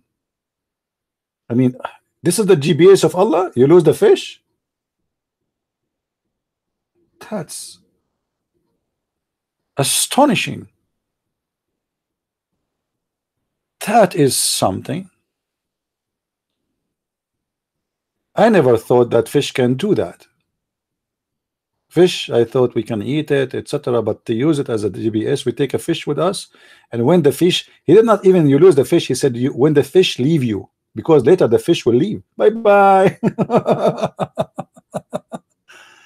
Oh boy! Actually, in Arabic, it does not say fish; it says hoot, which mean whale. Anyway, Musa, he put the fish in the basket, and he go looking for this guy who is more knowledgeable than him. Then after he took the fish with him, and he have a servant, boy servant. The boy servant said to Musa, I don't want to trouble you, except that you should inform me as soon as the fish leave you. Because Musa is now waiting for the fish to leave. For this is the location of the GPS where he have to park his camel. He said, Musa, you have not demanded too much. The boy, he said, this is easy. Anyway, while they attended was in a shade of a rock in a wet place. Do you see, guys, it says wet place? Do you see it says wet place? Is it clear? Oh boy, we have a crazy storm here. What's happening? I hope we will not lose electricity. The reason it says wet place, because this is where the fountain of life. You heard many legends about something called the fountain of youth. All right. So this is where the fountain of youth. The fish is dead. This is a dead fish. You know, they are not talking about a living fish. This is a dead fish, but now they put it in a wet place where there's a water coming from a fountain or a spring of water. So when they put the fish in this wet place, yes, it is dead, but it came back to life. And the fish ran away. While Moses was sleeping, his attendant, he said to himself, I will not wake him. But when he woke up, he forgot to tell him the fish slipped out. Look at this disaster. The Moses is waiting for the time. So Allah stopped. The fish went in the sea. The fish slipped out and entered the sea. Allah stopped the flow of the sea. What? What?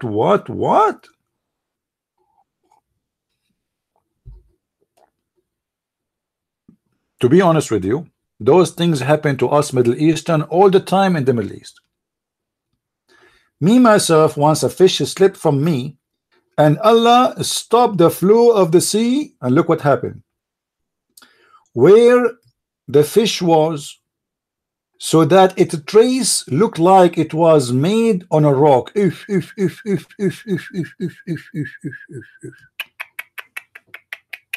Unbelievable. That is a true story. That is a true story. By the way, this is explanation for the Quran. Don't think this is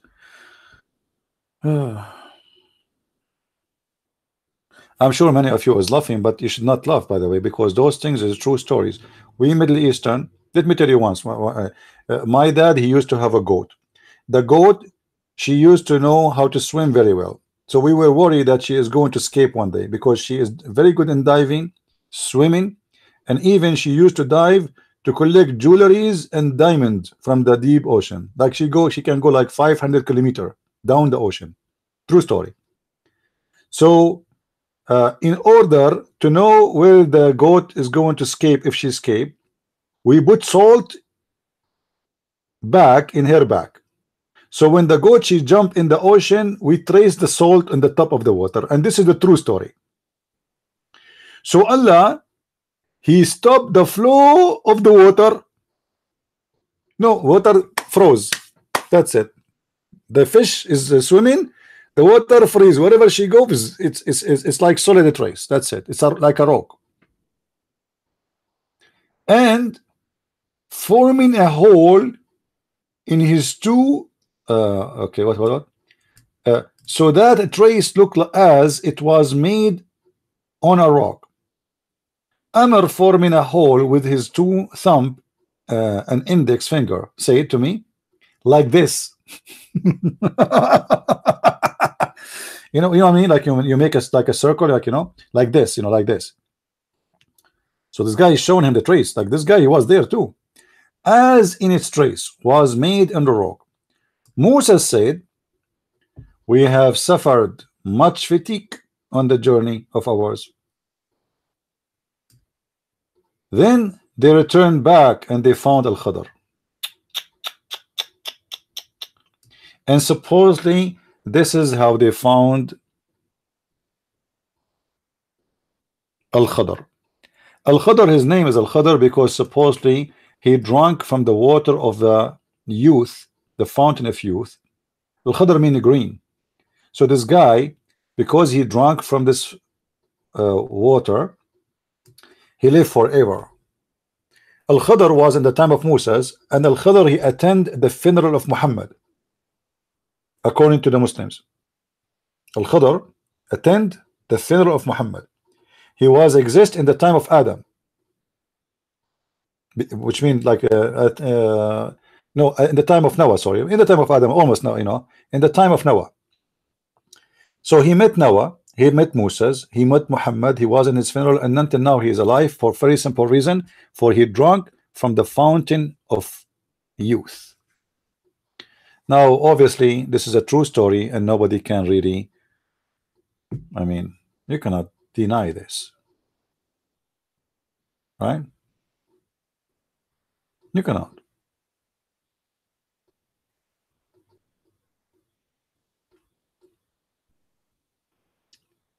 And the funny that this guy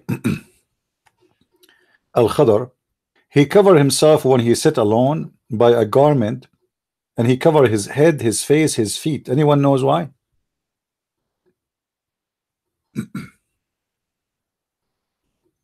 Anyone knows why he covered himself like this?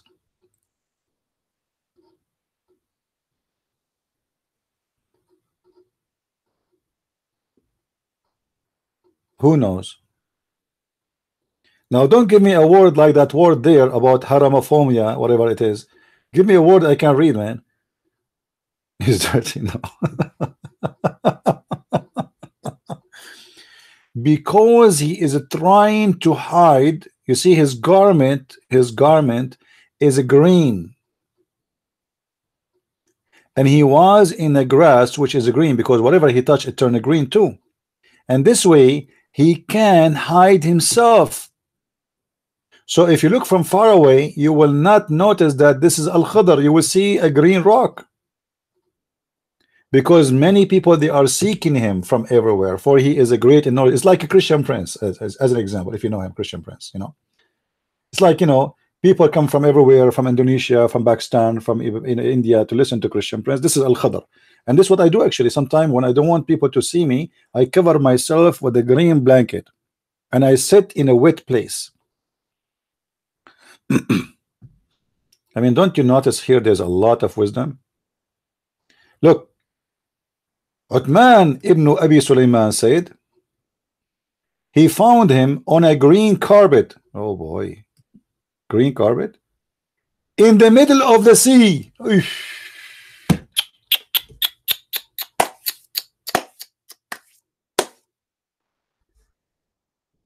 A carpet.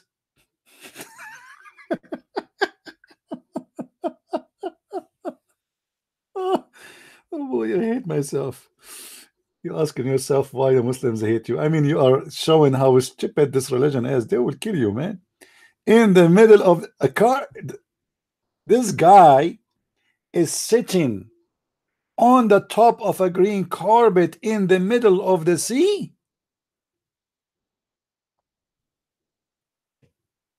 See, see, see, see, see, see, see, see, see, see, see, see. See, in Islam, you have a flying car that can fly. We have a flying car that can swim.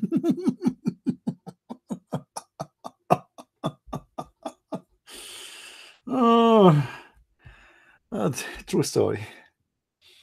I mean, this is really true story. I feel like I'm gonna say Shahada.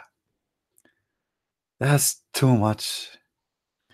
Okay, shall we continue or we continue tomorrow? I think we should continue tomorrow.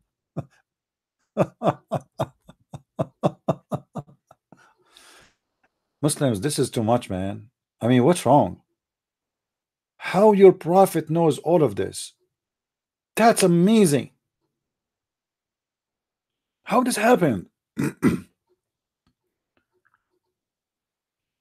You know, Tamara, why you are saying to me continue, CB? Are you my mother-in-law? I obey only my mother-in-law and I am single. That makes sense. You are single, you have mother-in-law. So we have a green carpet, brother, in the middle of the sea, and Al-Khidr in the middle of the sea. He was there. Now the question is, how Moses was able to walk to the middle of the sea?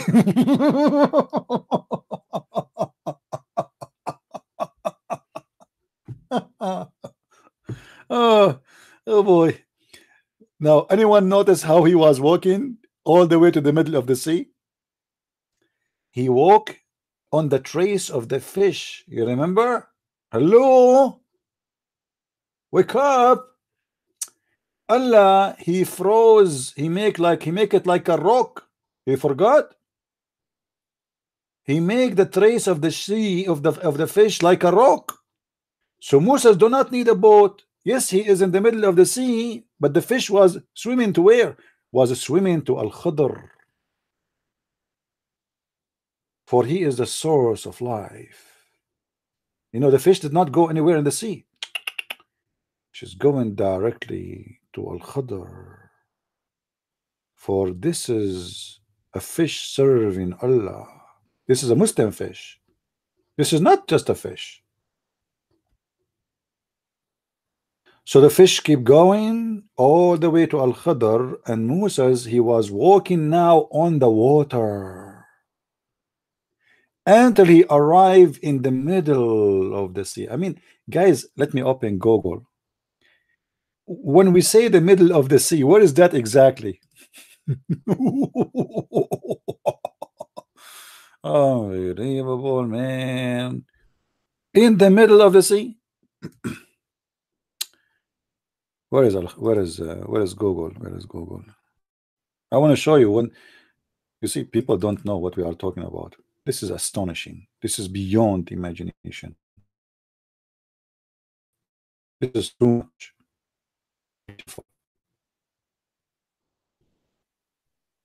All right. Hold on. So let it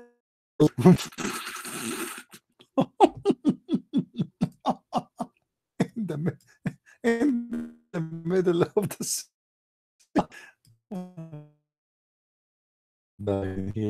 I hate what I do.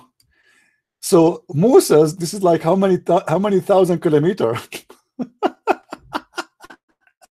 So Moses, we have a caller. All right. Hello. Hello. Yes, my friend. How are you? ACP, your voice is low. Yeah, I don't know what happened. Really, I can tell now. The voice is something wrong with it. Let us see why. Hold on. Let me see if I can adjust the volume on my computer or something. No, I think from here.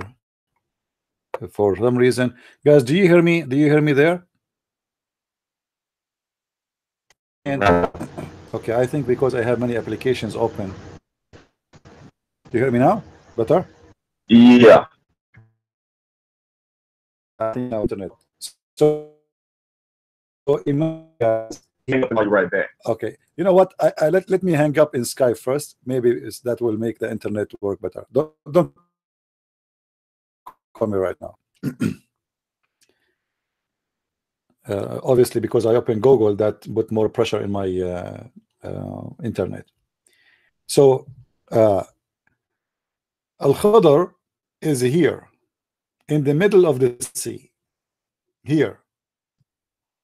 And now Musa's have to walk only from here, here, here, here, here, here, here, here, here, here, here, here, here, here, here, here, to here.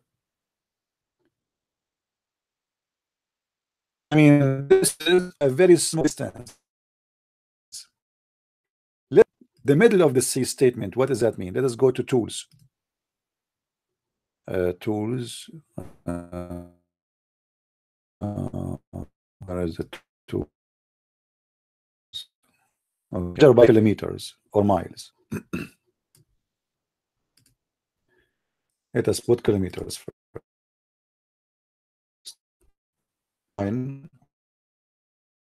From here, actually, we'll accept here to here. That will make it only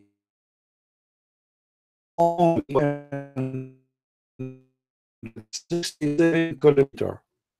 Let us change it to a mile. Let us see how many miles. That's 14 miles. Walk that distance, 6,460 76 kilometers water of the ocean, walking on the water which became like a rock. Now, how in the world you people don't believe in the Prophet Muhammad as a prophet until now? What's wrong with you?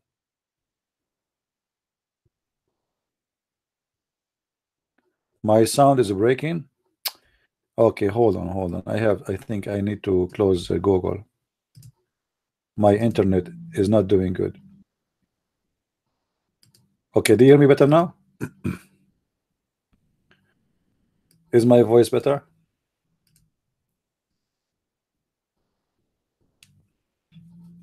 Yeah, I think too many applications and my speed is not enough good enough for this. Anyway, so we calculate the how when he say in the middle of the sea, the average of the distance Musa he walk on the water, on the top of the water, is only 6,000 kilometers only. So Allah, he made the trace of the fish to swim for 6,000 kilometers. I'm not going to ask for how long the trip was. I'm not going to ask how the fish went to Al-Khadr or this instant without even going to different location. I'm not going to ask how Allah made the water have a trace or how the water became like a rock. What I'm going to ask for, why for God's sake Musa's in the middle of the sea?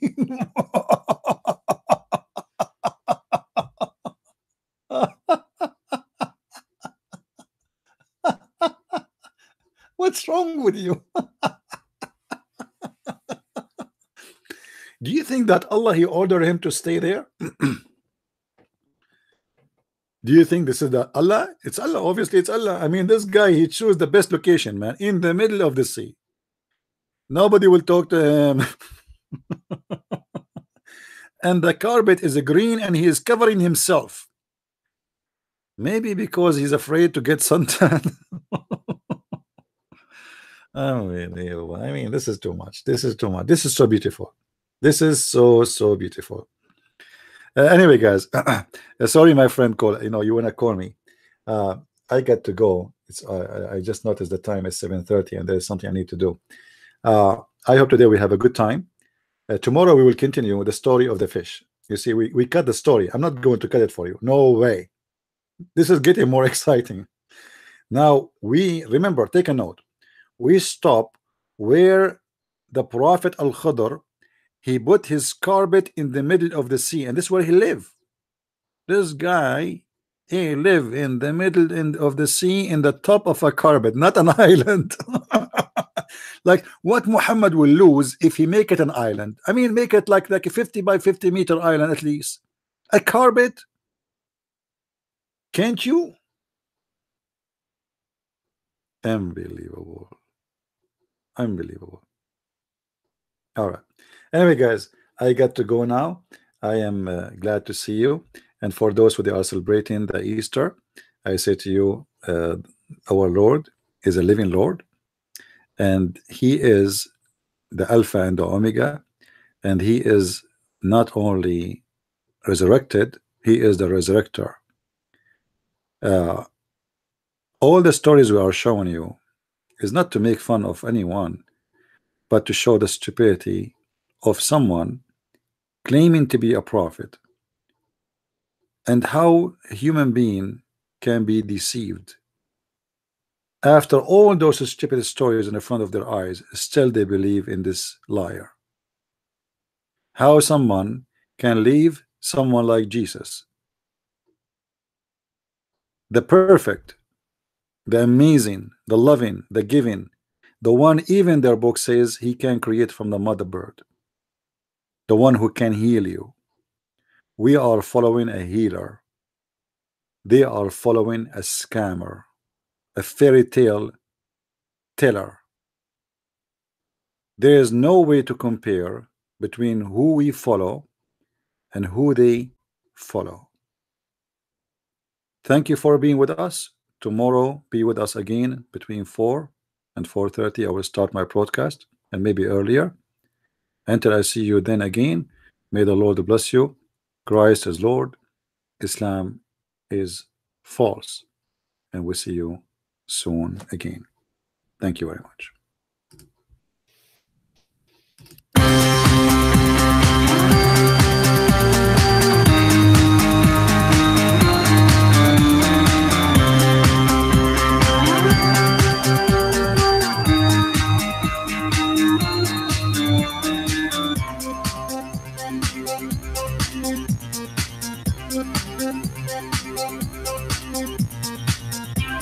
Thank you.